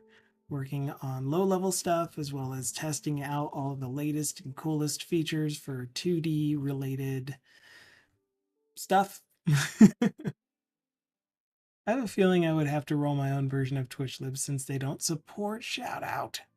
And last update was 5 months ago. That's no good.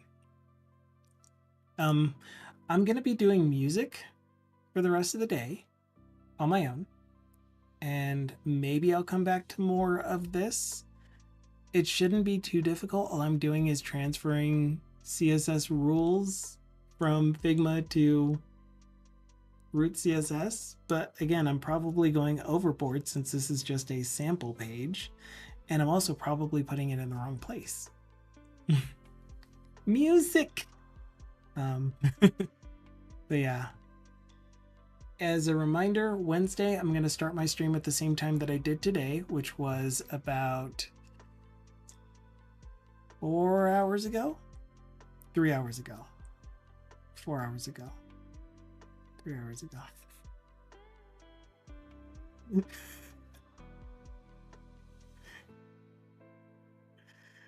10:30, 11:30, 12:30, 1:30. 4 hours ago is when I started my stream. So on Wednesday, the next stream that we have, it will be starting 4 hours ago, which is 9:30 a.m. my time, UTC -7. If you're interested on what UTC it is for you right now, it is this time.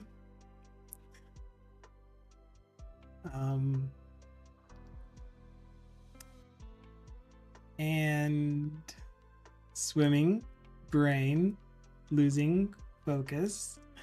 I'm going to end the stream at noon, which will be a 2.5 hour stream,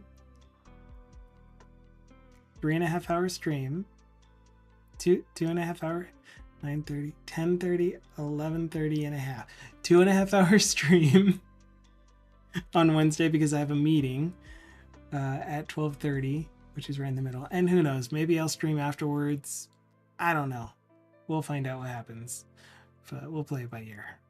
That's it for me for now. We're gonna raid out while I crash. Note that Irish John Games, who we're raiding to, is time math is hard. I mean, journal clock, obviously. Thank you for being here, TVD. Thank you, Napalm. Thank you, 8-Bits. Thank you, Dukasoft. You are amazing. You're an incredible person. Scott, Radio Patrick. Keep scrolling. You'll find people. Xcoding for saying hi. More TBD. President not sure. Big thank yous and thank yous to President not sure. Juan Von. All the people that were here and spoke up.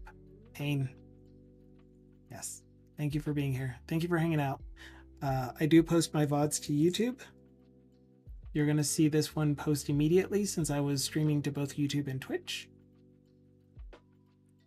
And we have a Discord.